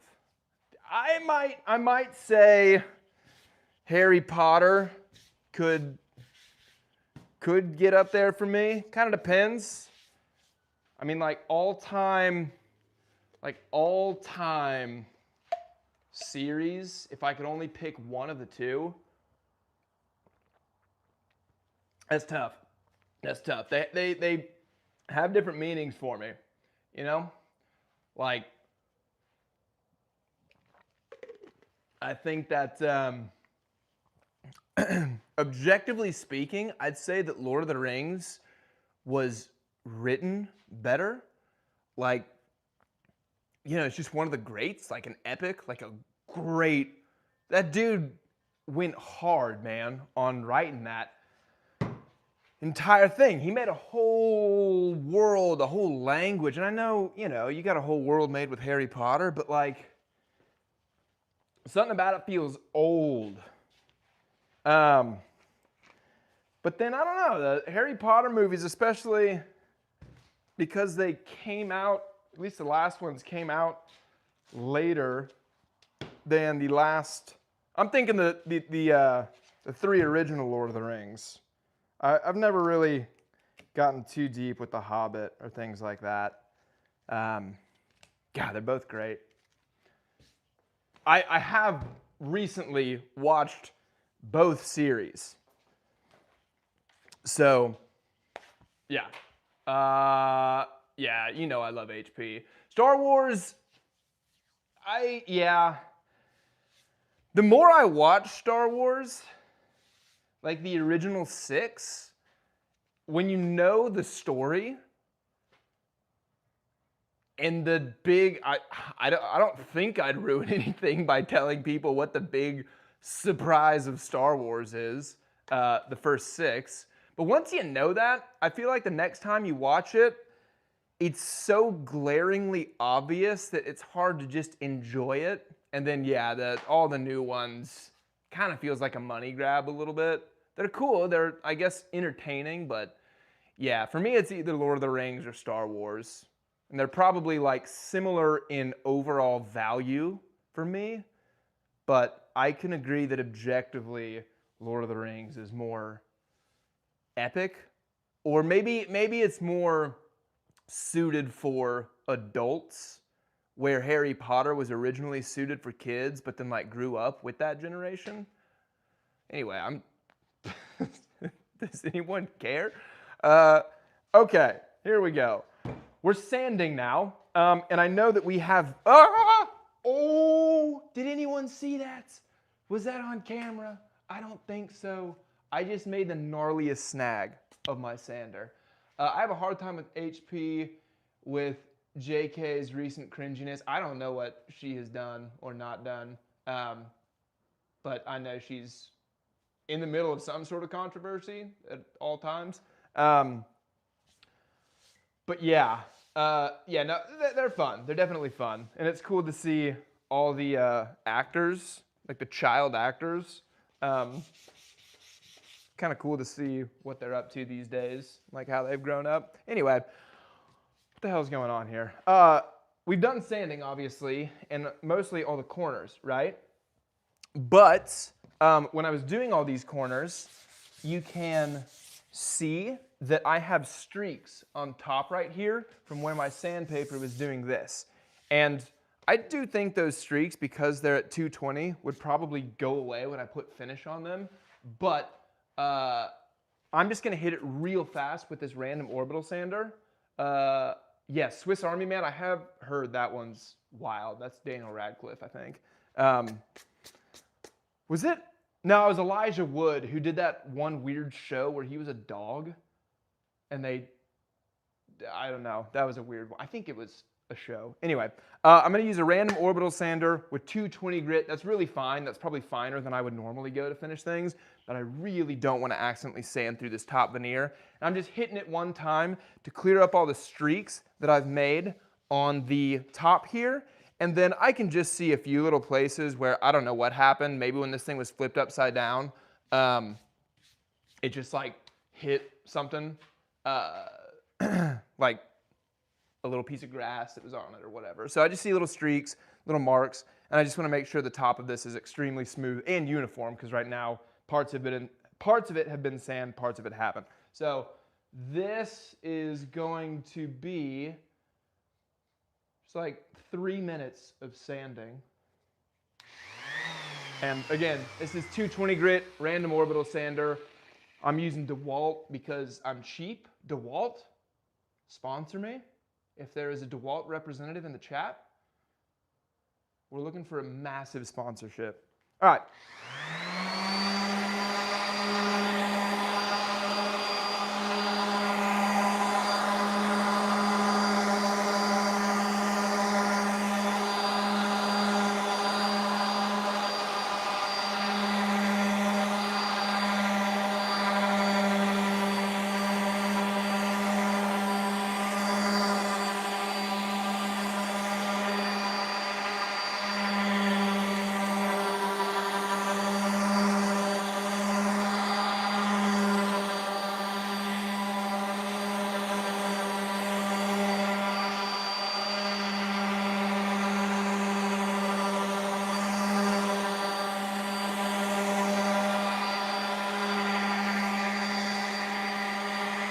Real quick, one thing that I could do that I'm not going to do with sanding, if I'm sanding a solid wood piece, not plywood with a very thin veneer, but a really solid wood piece, I will color all over it with a pencil. And then when I have sanded off that pencil, I know that I have completely sanded the piece at that grit. And if I move up grit, I just do the same thing. I'm not going to do that for this one because I'm basically just like, when I touch that area, it's good. Don't go deeper than that.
Also, while we're on the topic of Harry Potter and Lord of the Rings, I don't know if it's fake, but Has anyone been seeing those advertisements for the open world Lord of the Rings game that's supposed to be kind of like Hogwarts Legacy? I'm gonna leave that up for the chat. It looks sick if it's real. If the concept, if it's not real, maybe one of the 51 people that are watching right now can just go ahead and knock out making that game. You'd make a lot of money if you did. And that wouldn't be too hard to just program an open world Lord of the Rings game. I'm sure there wouldn't be any legal hoops to jump through either with it. So discuss that.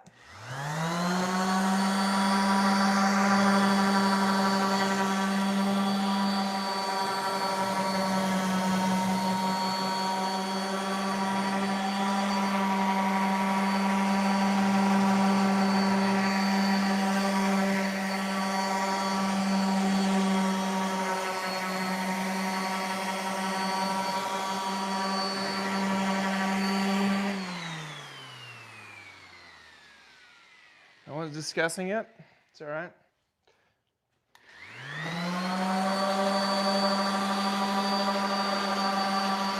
Also, if you can hear me, we're like 2 minutes away from being done with this.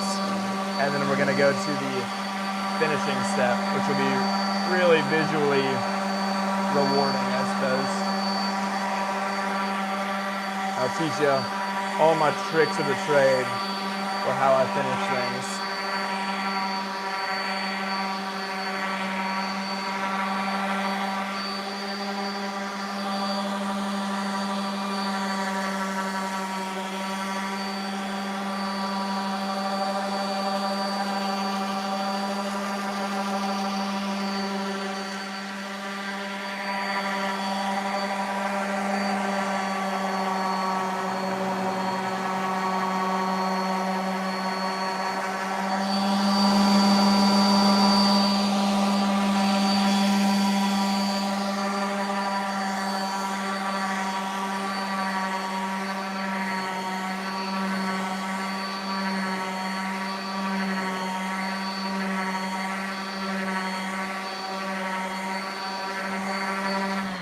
Cool. Awesome. So yeah, very, very light sanding on that. If I was sanding something that I wasn't nervous about, sanding through a microscopic layer on top, I sand it much more thoroughly. But with this, plywood A is already sanded, or not all of it, but the walnut plywood I'm using has already been sanded, like machine sanded by massive, massive machines. So inherently speaking, it's already kind of ready to go. Past that though, I'm just trying to, I don't know, I just want to get all the lines off from the edge sanding that I was doing because they were going against the grain. So that was a really quick sanding. I'm just getting the dust off. I'm trying to kind of like smush the dust into the edge because what I want to happen is the finish will fill in all those little micro holes and gaps that have hopefully kind of been packed with sawdust, and the finish will solidify and cure as it mixes with the sawdust. And it will just kind of like, I don't know, seal up the gaps and have it to where, yeah, they close up and they're kind of almost like glue.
Is it going? Can anyone hear me?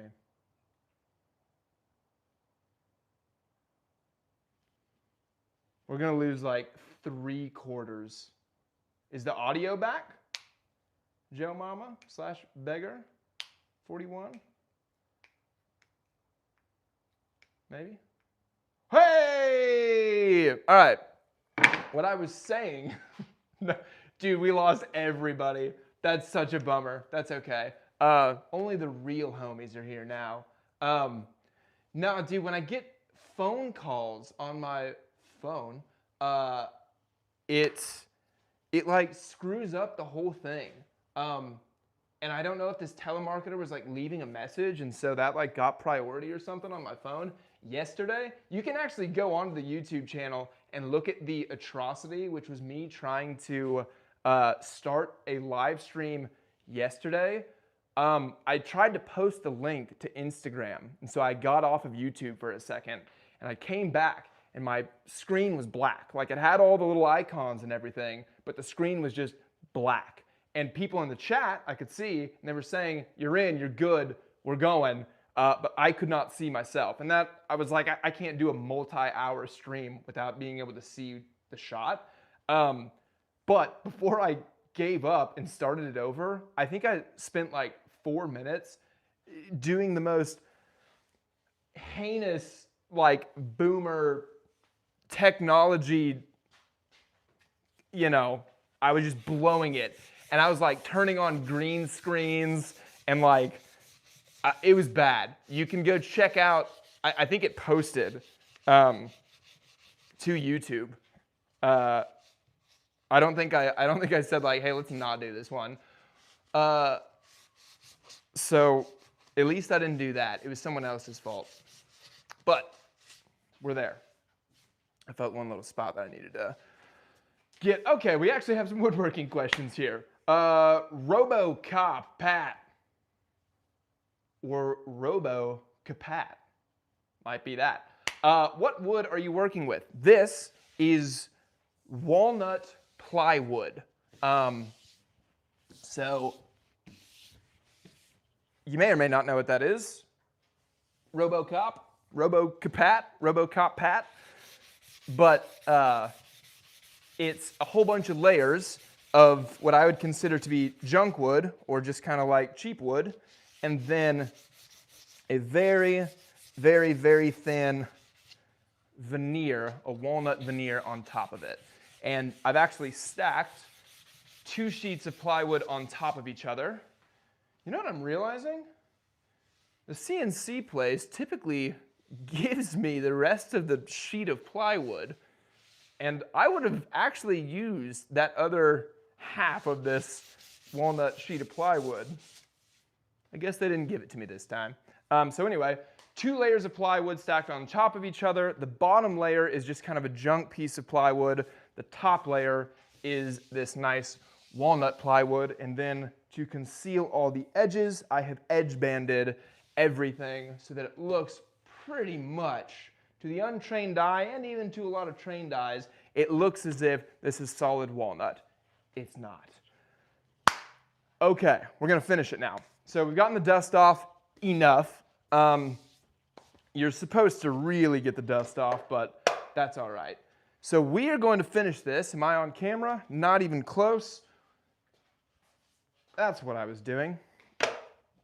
I want to stack this on some stuff so that I can really get underneath. This is going to be a little janky for a moment. So that I can really get the full edge of this thing all the way down to, you know, all in here. If it's flat on the table, I could theoretically not quite get all the way underneath it, but when it's off the table, I can like wrap around it, if that makes some sense. So I'm putting some spacers. This is a woodworking tip here for you. You should always probably just have some spacers, because so many times you're putting things down and you want to be able to get your fingers under it. Got to raise my stand over here, and then we are off to the races. Cool. So got that raised up. I think there's plenty. There's only one spot that I'm looking at that I'm wondering if I have sanded too deep on some of the edge banding. I'm going to just put the finish on, and I'm going to look and see how it all, I don't know, if the finish kind of helps it or if it hurts it. Sometimes finish can go one of those two ways, and you don't know which one until it's on. Sometimes like you put a finish on it, and it conceals stuff really well. Like things get darker, things get less noticeable, and stuff that you were worried about trickles away and you're A-okay. Sometimes it goes the other way and it like just puts a highlighter on any mistake. So we'll see. If it puts a highlighter on it, we might have to hit the panic button. We'll see if we get there. So what am I doing? What am I using? We'll get you close up just because RoboCop Pat. No, I'm sure it's RoboCop Pat. How are you doing? Great to have you in the chat. Here we go. We're finishing this thing now. I'm using Rubio Monocoat. If you're a friend of the channel, you know that I'm a disciple of Rubio Monocoat. This is the stuff, man. The reason I like it, number one, super professional finish, really smooth, looks fantastic. And then probably the main reason I like it is because it is, for me, and everyone I've talked to, 100% success rate when you put it on wood.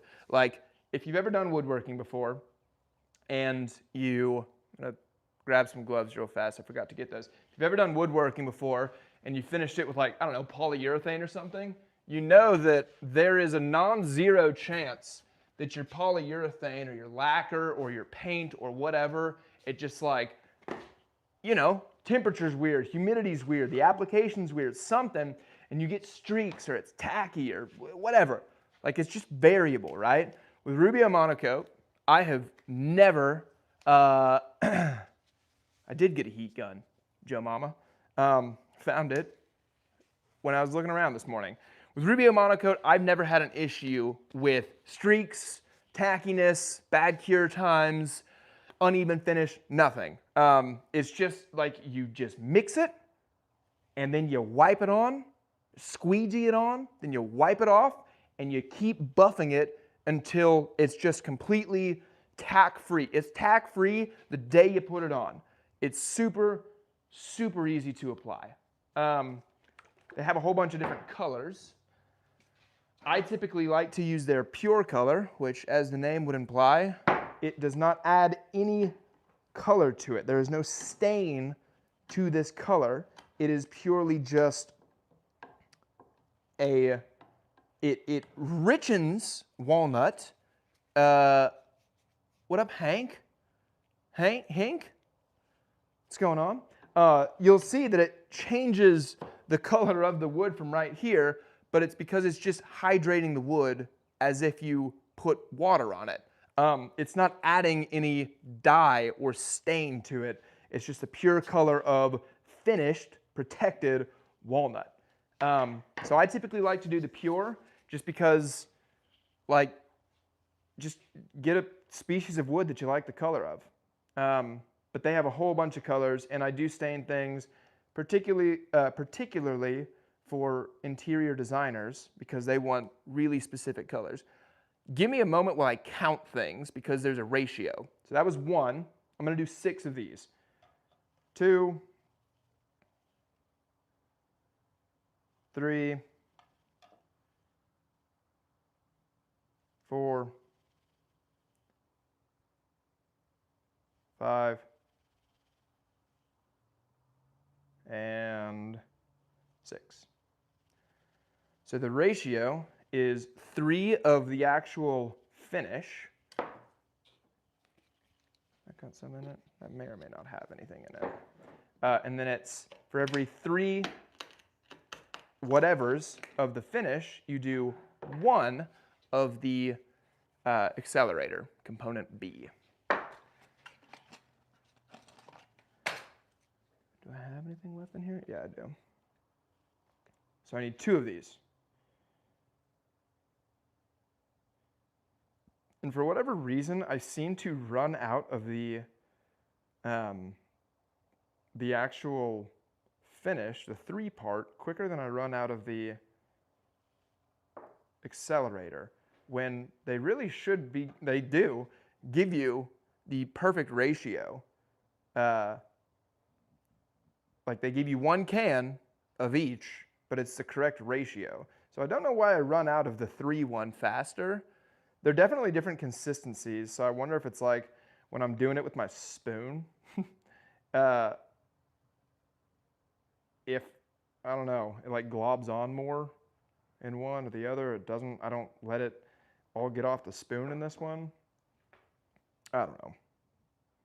What I can tell you is this: Rubio Monocoat actually says that you're able just to use the finishing one, the 3 guy, this one, and you don't even need to do the accelerator. And you will still get 100% of the protection. It just takes longer to cure. So I'm not overly worried that the ratio is not 100%. Every time, you definitely want to use a different spoon for the real stuff, a different spoon for the accelerator, and a third spoon to actually mix it. Because if you were to use one of the same spoons and then double dip back into either of those 2 containers, I imagine you would start the chemical process in your big old can of it, and you'd waste a lot of finish. And that is the knock on Rubio Monocoat, is that it's expensive. I think the other knock on it is that it's not as durable as some like industrial finishes. But here's my take on that. So I've done some tables for like a restaurant, right? And I don't use Rubio Monocoat for a restaurant table because I know that they are going to be hitting that surface with the most harsh table cleaners 10 times a day, 20 times a day, depending on how many times that table turns over, right? And they're gonna be using, you know, I don't know, bleach, really caustic soap. And I think that in that scenario, Rubio Monocoat, it's a little bit more, I wouldn't say finicky when you clean it, but it's just not rated to be cleaned with extremely harsh chemicals. So when I do like tables that need to have a crazy, crazy finish on it, I typically go with like, you want to just freaking crank it with polyurethane. Like for a restaurant table, I did like 7 layers of polyurethane. Let each one cure for a full day before the next one, and that's kind of like the restaurant grade, highest protection you can get. However, if you're not cleaning a table with super harsh chemicals, like bleach or whatever solvents they use, like if you do Rubio Monocoat, that's gonna give you plenty of protection for a common household piece. The only time I've ever had anyone say something about the durability of Rubio Monocoat, their kid colored all over the table with pencil, and then they tried to clean it off with bleach, and they damaged the finish. So other than that, never heard of anyone telling me that it wasn't good enough.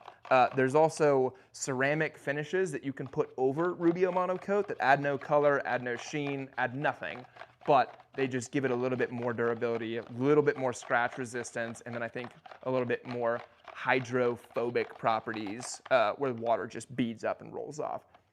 Rubio Monocoat by itself is great for all those things, but that's just the next layer, is that the ceramic coat. And you can do that over whatever finish you want. I typically don't do that. I don't think it needs it, and especially not for this one because it's not even a tabletop. It is a piece of wall art that's just gonna hang there. So, yeah. The ceramic finishing, I'm kind of newer to it as well, Joe Mama. It's the one that I've tried is a ceramic finish called N3, which is from a big dog woodworker up in the Northwest called Blacktail Studio. If anyone's a woodworker in here, they know of it. They know of him. They know of the channel. I've tried it one time on a countertop, a wooden countertop that I wanted to make super, super durable. And didn't want to use polyurethane. I don't remember why. But I wanted to use Rubio Monocoat for like the color of it and kind of the sheen of it. But then I put the ceramic coating on it. And it's just like, apparently it's like microns thick. And you just spread it out and you can't even tell that you've really put it on there. But it just adds more durability, more scratch resistance, and especially more waterproofing. Which I was like, yeah, I'll do that for a wooden countertop.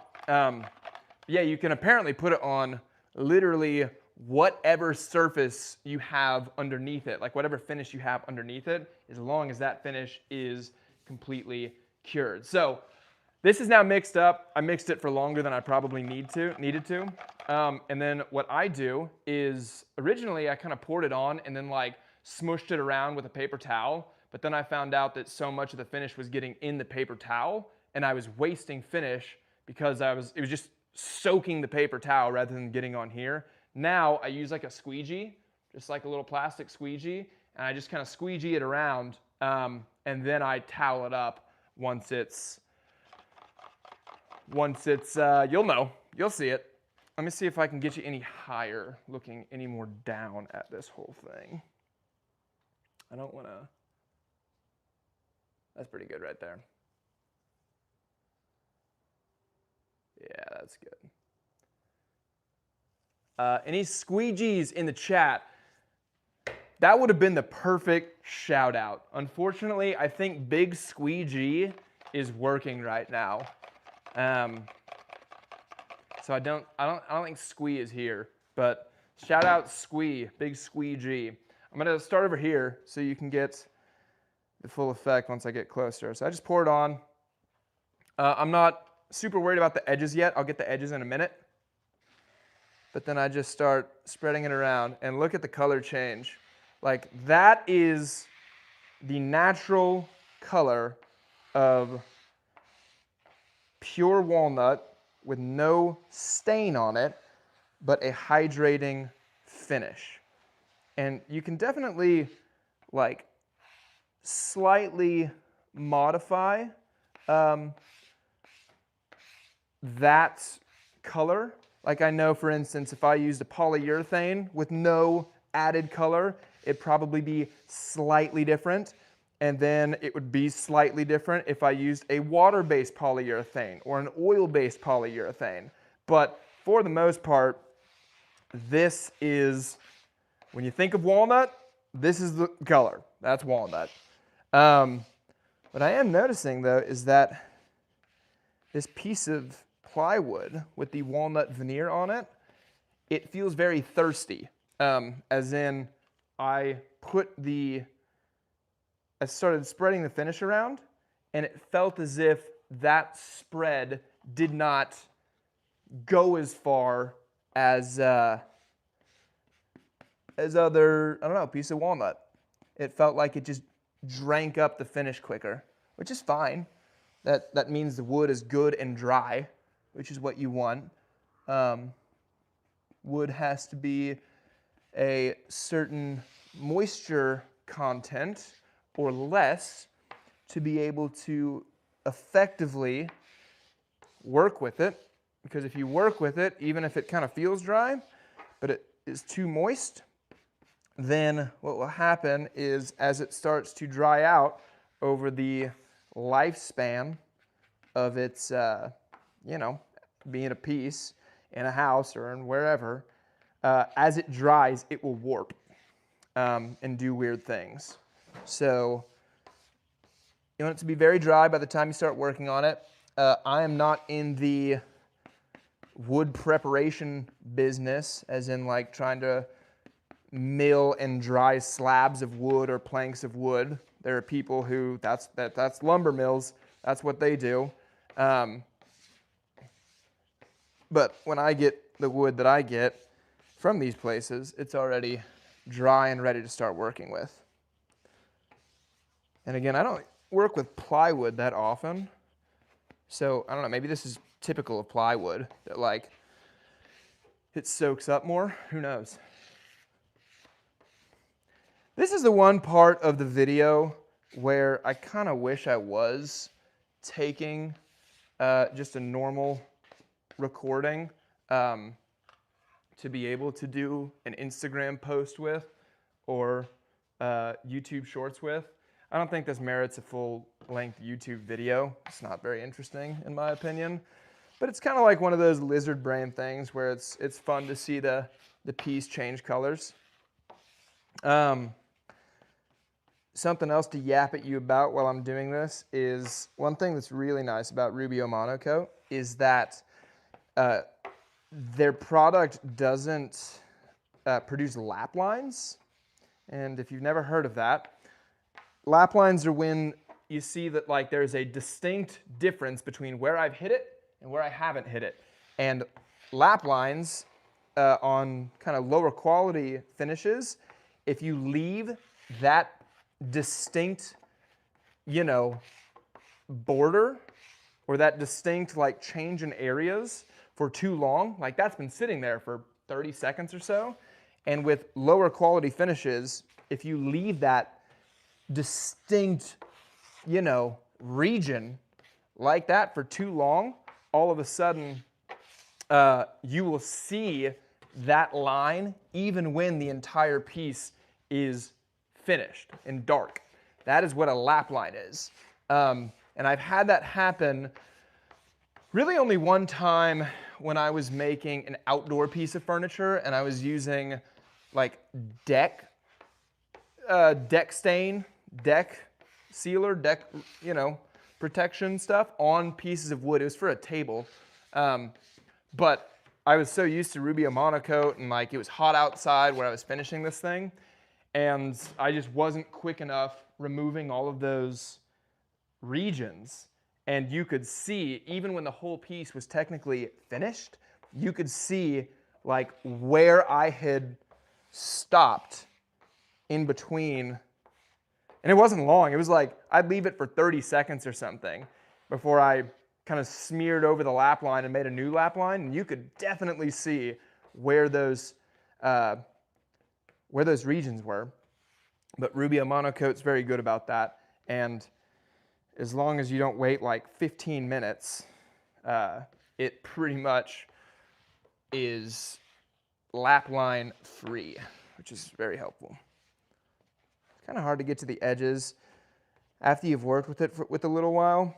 You kind of know how to like maneuver your squeegee to like drag the correct amount to the region you want. But you can see that with the Monocoat, the moment you get an area and it is covered, it's going to tell you, all right, we have enough finish right here, and it will just keep spreading. Like it won't soak in anymore, and you can just keep squeegeeing all of that excess to the next area, which is extremely helpful. Anything going on in the chat? I haven't looked in a while. Finette, what's going on? Good to have you here. Thank you very much. I think it's coming along well. We're almost done. You've arrived at a fun part of the process. And then Joe Mama, you're correct. Hard to beat the look of walnut. That is the truth. And unfortunately, they charge you for that. Walnut, of the common species, walnut is definitely the most expensive. I don't know if that's 100% regional. For instance, in Texas, where my shop is, I can get pecan lumber, both live edge and actual planks of pecan lumber, for not very much money, all things considered. Like that is one of the lesser expensive woods that I can use. And part of the reason for that is because in Texas, if you know anything about the area, is filled with pecan trees. Like if I were to go show you outside my shop right now, I'm sure I could find 10 within 50 feet. That might have been an exaggeration, I don't know. There's a lot of pecan trees down here, and they're huge. But in the north, there are no pecan trees, And so I think pecan is considered like a really, really luxury, hard to find wood in the north, if I'm not mistaken. But walnut, I think, is easier. I know it's easier to grow and find and harvest in the north. So it might not be as expensive in the north as it is in the south, in Texas.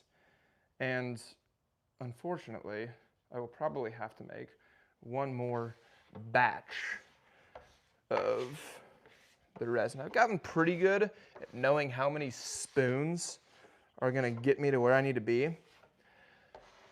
And I think this is probably gonna cover the top. It's gonna be close, actually. But I have all the sides, and the sides are a little bit harder to do with the squeegee, just because things run. And so at the sides, you kind of do have to get a towel or like a shop cloth or something.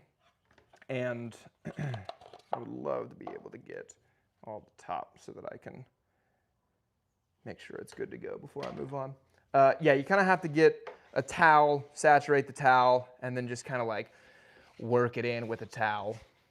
That's all right. Shoot, guys, we are so close to having enough that it looks like right over here, looks a little thin. I might be able to scrape a little more off. And I just want to try to get this whole surface because I know I was talking about that lap line thing earlier, but like how Rubio Monaco is good about not having lap lines. But I don't want to accidentally spread it too thin and leave some spots that just look a little dry compared to where I like completely saturated. I think we're gonna make it. And I don't want, I like to not have too much in the way of drips going down the side because that can get you into a little bit of trouble if you have a drip that stays on the side for a long time. Then it can kind of like, all right, this is getting dry over here, so I do want to get going. You're supposed to work in 15-minute sections. So if you can't do a whole thing in 15 minutes, break it up. That was probably close. So now that it's all saturated, all I'm trying to do is just wipe off the excess, and I'm wiping it until my paper towel or my shop towel, whatever I'm using, just starts to glide with no friction. So right now I'm definitely still, like there's tackiness and stickiness, and I can feel it, and it's kind of grabbing my paper towel. But if I keep wiping this down, it's going to eventually just start to kind of glide. And I do want to see if I can do like one big pass with one paper towel right here. Because what will happen is I will saturate this paper towel to some degree with excess that I'm not using and I can't use. That way when I'm doing the sides, I have a paper towel that's already like saturated and I don't have to waste Rubio Monocoat to saturate the towel before I start to get the sides. So I'm not getting this perfectly tack-free yet because I'm going to need a new fresh towel to do that. But I can get it to like 90% there with this one, saturate the towel, and get a new towel. That's the idea.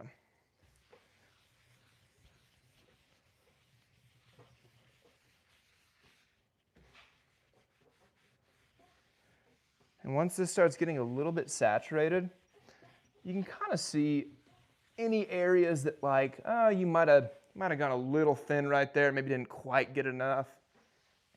And you can spread this around and get it thin. I usually like to use these like, they're not like nice microfiber cloths. Like, you know, they're just, go to Home Depot and you can get like a pack of 50 of these white cotton cloths for $10 or whatever. And I typically like to use those. They can kind of leave a little bit of white, fluffy cotton sort of stuff. But the crazy thing with this finish is that this will be tack-free by the time I quit buffing it all out. And when it's tack-free, like I could put a tissue on it, like a piece of tissue paper, and it wouldn't stick to it. So even if the little towels that I use kind of shed, is I think the word, that's okay because I can just buff off the shedding once I have gotten the whole thing dry enough. What do we got here? What do we got? Evening from Wales. What is going on, the Devil's Reject? Yeah, Happy New Year to you as well. I definitely remember the name. Good to have you in the chat. It's cool that you're in Wales. I did not know that. Is that home? Is that visiting? It's a cool place.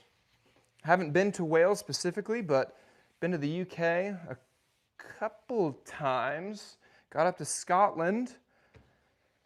Yeah, cool place. What am I making? I'm making a logo for a company that is in downtown Austin, Texas, a tech company just moving into a new building. And you are coming in at essentially the end of this project other than the installation.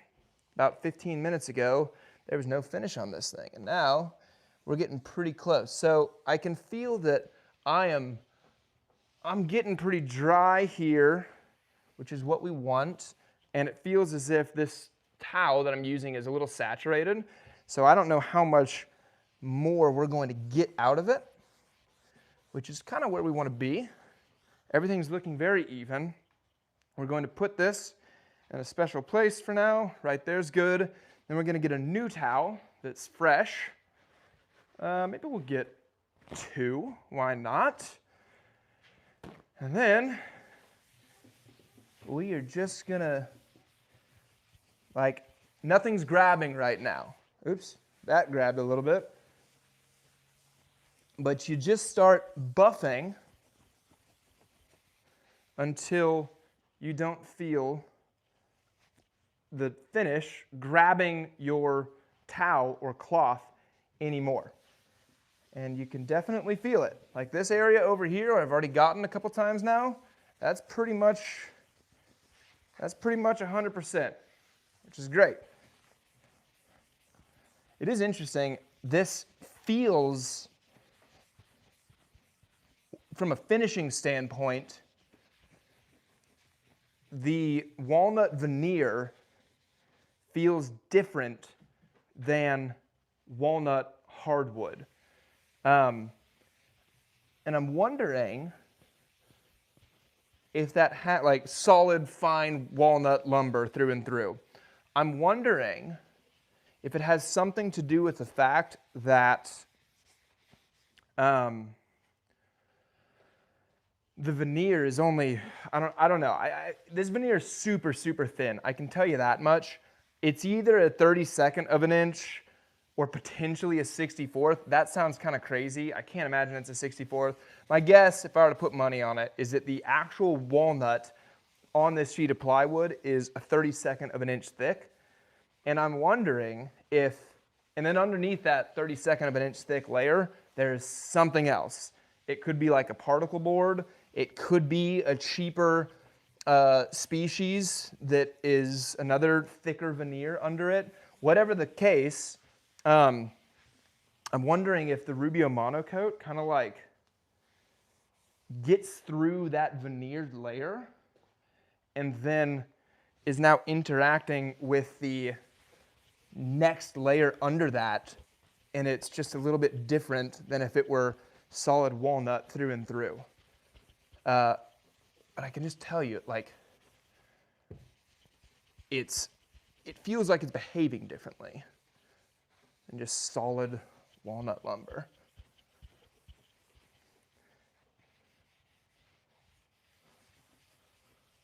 And when you do the finishing passes, you want to try to go with the grain. Rubio Monocoat's very good about no streaking. However, it's possible to get streaks if you don't buff it enough or whatever. And so if you are going to get streaks, you want to make sure the streaks go the same way as the grain, because then the streaks don't look like streaks as much. So you don't want to go across the grain, because that's how you could see maybe a little mistake. But this is looking really, really nice. Yo, what up, Walker Payne? Yeah, we are, it's got to be Rubio Monocoat, baby. You came in at a choice time here when we are slapping some Monocoat on a beautiful walnut logo. And we're almost done. We'll have to get the edges in just a moment. But we're wrapping this baby up today. We still have to install it, and as much as I'd like to, I don't know if I can do a live stream during an installation. Kind of feels like maybe an office building wouldn't want me to do that. Have I ever worked with, I don't know what that wood is. Amboina? I don't know. I've never heard of it. Sometimes species are called different things in different places. So it's possible that that's a species that I have worked with, but I know it as something else. So I don't know if there are other names of that species that you know of. But off the top of my head, no. Okay. Yeah, unfortunately, we are going to have to make more. Looks pretty good, doesn't it, gang? I'm trying to get you to a better location. So why aren't we on the Rubio Duo Coat yet? It's a great question.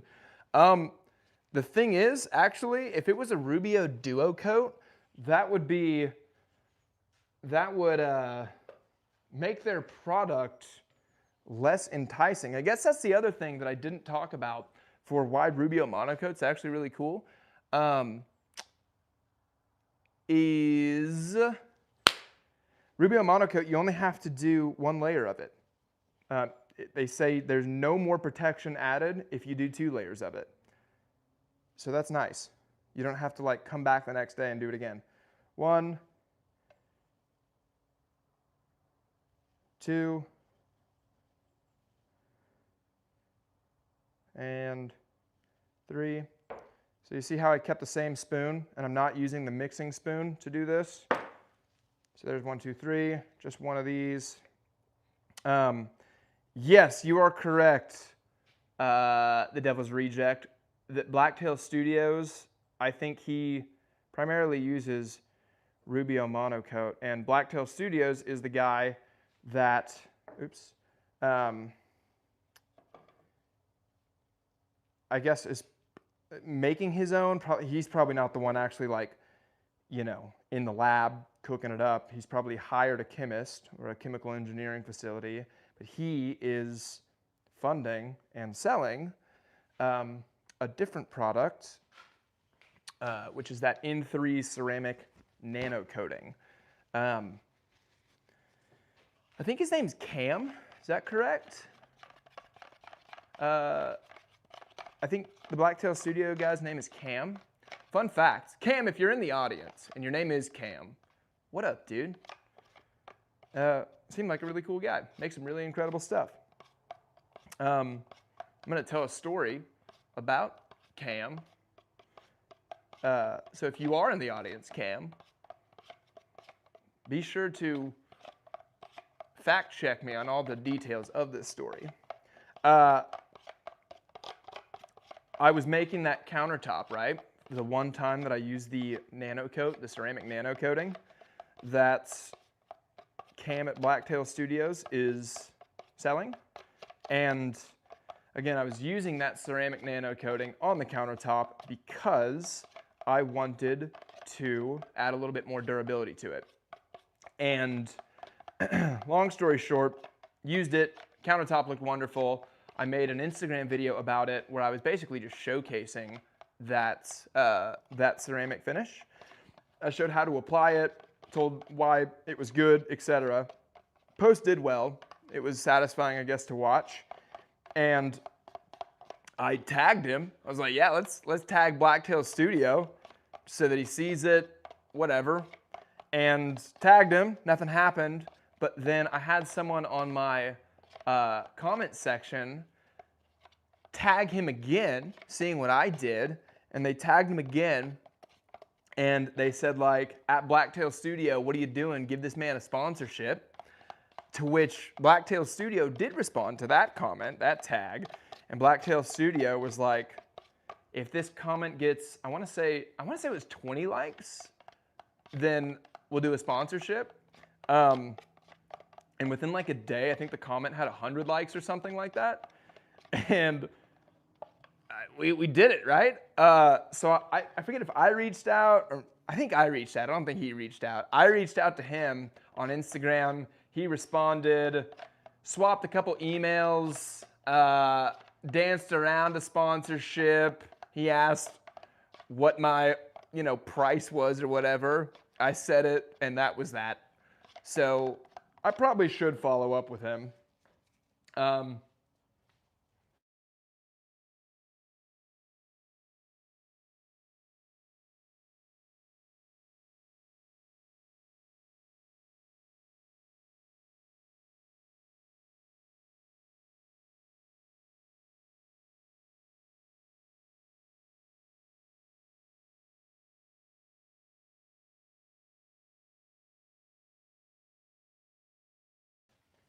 So all I'm doing is I'm just getting these edges now.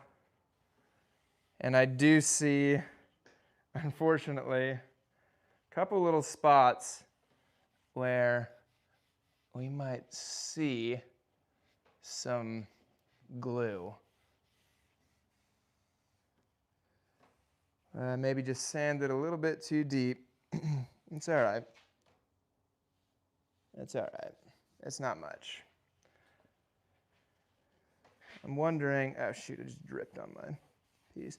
I'm wondering, after this is dry, if there's any sort of like brown spot treating marker that I could use just to kind of touch those spots. Because like they don't need to be perfectly matched at all. But if they're just not white, then that's definitely helpful. Can anyone hear me? Are we back? The audio? I got a phone call, and typically that does weird things to the audio. We back? Just gonna leave that open for the chat. If I hear nothing from anyone in the chat, I'm assuming that means we're back. But yeah, I was a little bit afraid of a few spots. Just kind of not quite, like I sanded a little too aggressively and I got a little deeper than that veneer, or I left some glue showing. I don't think I'm going to try to address those while the Rubio Monocoat is curing. I think that's going to be let it cure and then try to spot treat them somehow. It's going to be hanging up on a wall. It's going to be, pretty up there. So like, I'm not as worried as I would be if it was a conference table. And with a conference table, I won't have this issue because it's all just solid wood. This is kind of why I don't like working with plywood. Because if you mess up or you can't sand it and fix mistakes, I don't know. Just a little bit more finicky.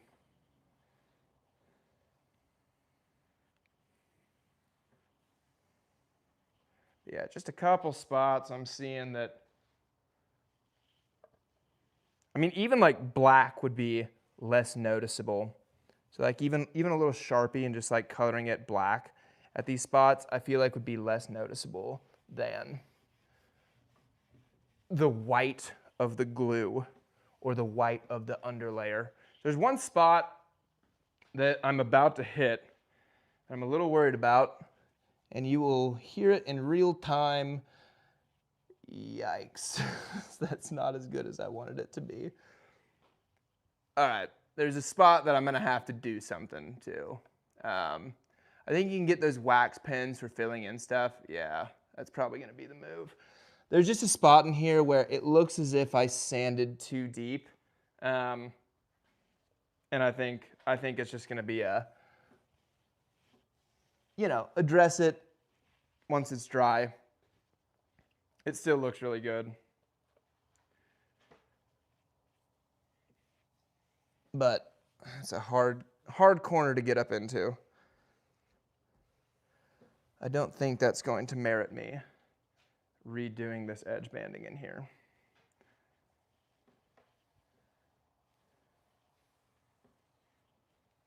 But it could.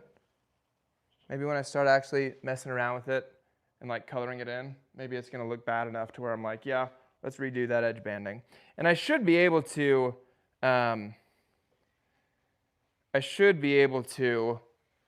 use a heat gun this time, which I didn't have the first time. And I could just use the heat gun to melt off the old edge banding. Like the glue's just heat triggered, heat activated. And so I could melt it off, put a new one in. Hopefully I'd be better at it now because I've done edge banding more on this piece. And then it would be dry and I could probably just spot sand it and finish it the same day. It'd be a bummer, that's for sure. I don't want to have to do that. And I'm getting the top wet again, unfortunately, by trying to get into this corner. But that's all right.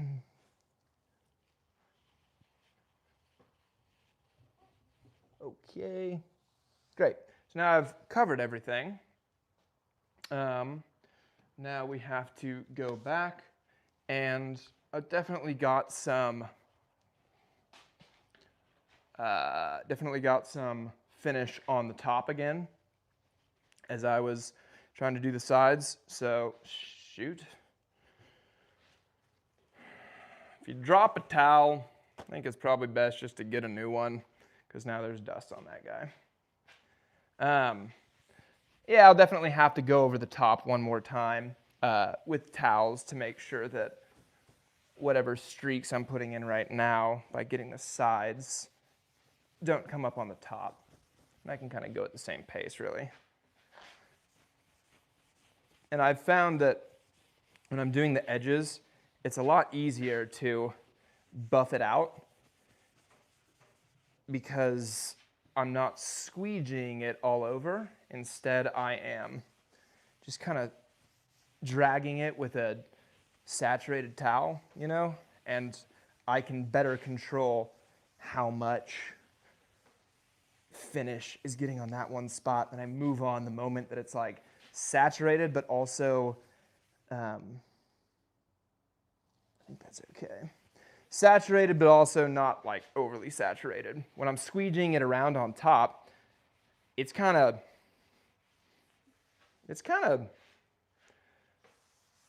like, it's very saturated, I guess is what I'm trying to say.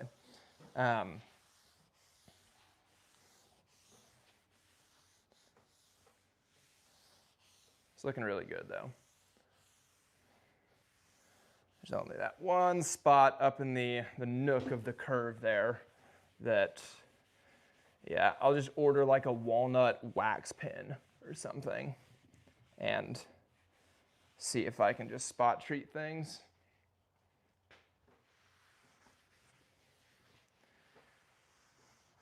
So I think the reason that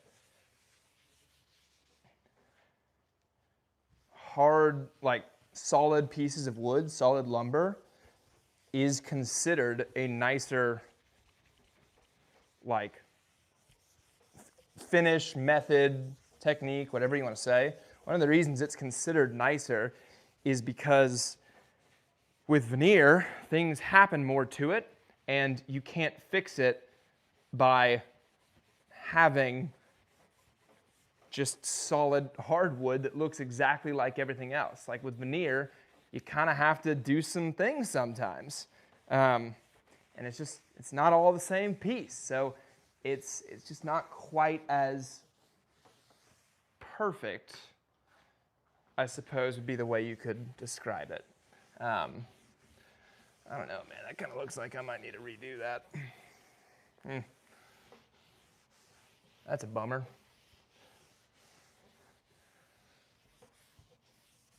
And it's not my favorite, I can tell you that. This one is super hard to get. Oh, that's a bummer. Now the decision will be, do I want to try to do that before I leave today? I'll do it off camera. Just because the stream's been going for a little while now. But there's part of me that wants to redo that. I'll show you it in a second. I don't know, we might be able just to...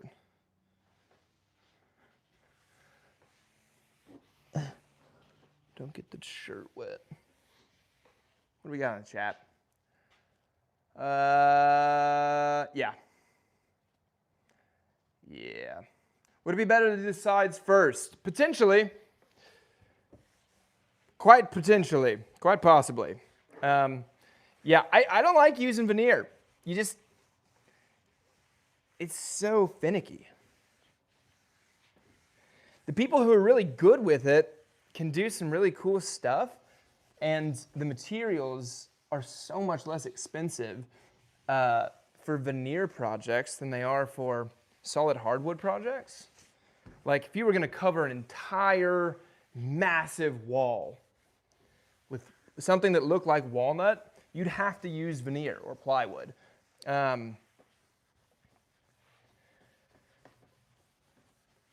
Because that's the only way you could make that, like, from a price standpoint, like, doable. But you just have issues with little things like this. Okay, we're pretty much good to go here. Do you roll your veneer edges?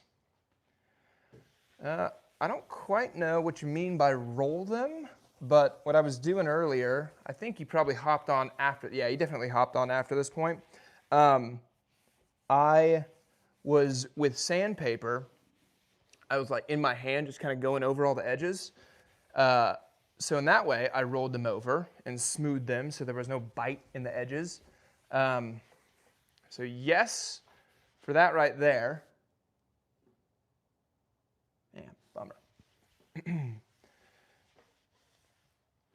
And yeah, the trick is with that to not roll them too much, or else you'll start sanding through the veneer, which we managed to avoid for the most part.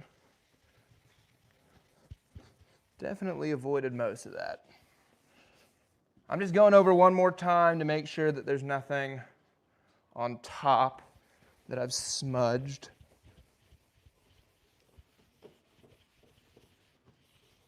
This looks really good.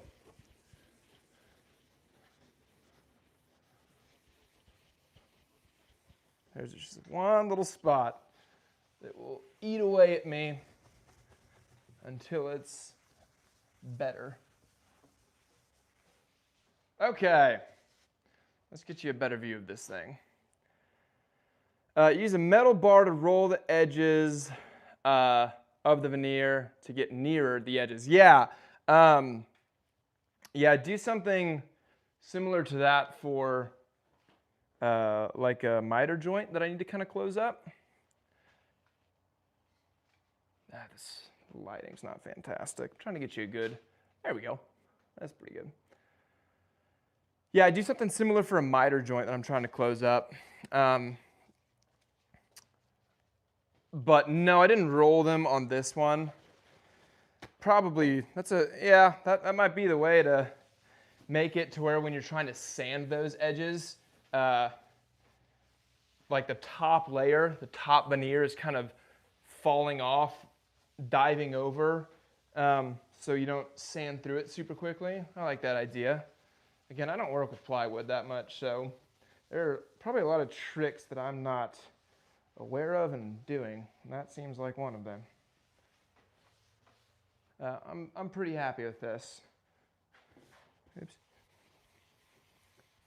Just gonna see if I can find one of those wax pens, a walnut colored wax pen, and just get a few little spots.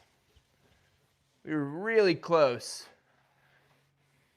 to coming away with a perfect logo.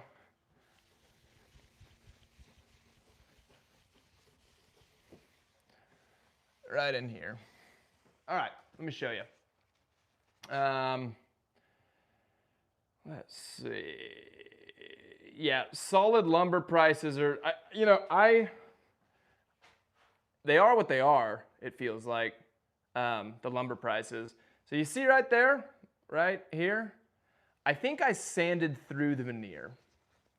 I think that's what happened there. It kind of feels like, I don't know. Oh, you know what I could do? I have walnut colored Rubio monocoat. And I wonder if I could kind of leave that on there and have it darken up. That might be the move. Maybe get some of the bigger spots with like a wax pen and then get in there with the walnut stain of Rubio monocoat. That could be it. But there we go, guys. I'm pretty happy with the logo. Thank you for everybody who tuned in at any point. Thank you especially to the people that were here the whole time, watching and supporting, blowing up the chat in a good way. It was fun. Good project. Yeah, projects like these are a lot of fun because they're efficient. You know what I mean? Yeah, when do I go live? The Devil's Reject, we're trying to get more of a schedule.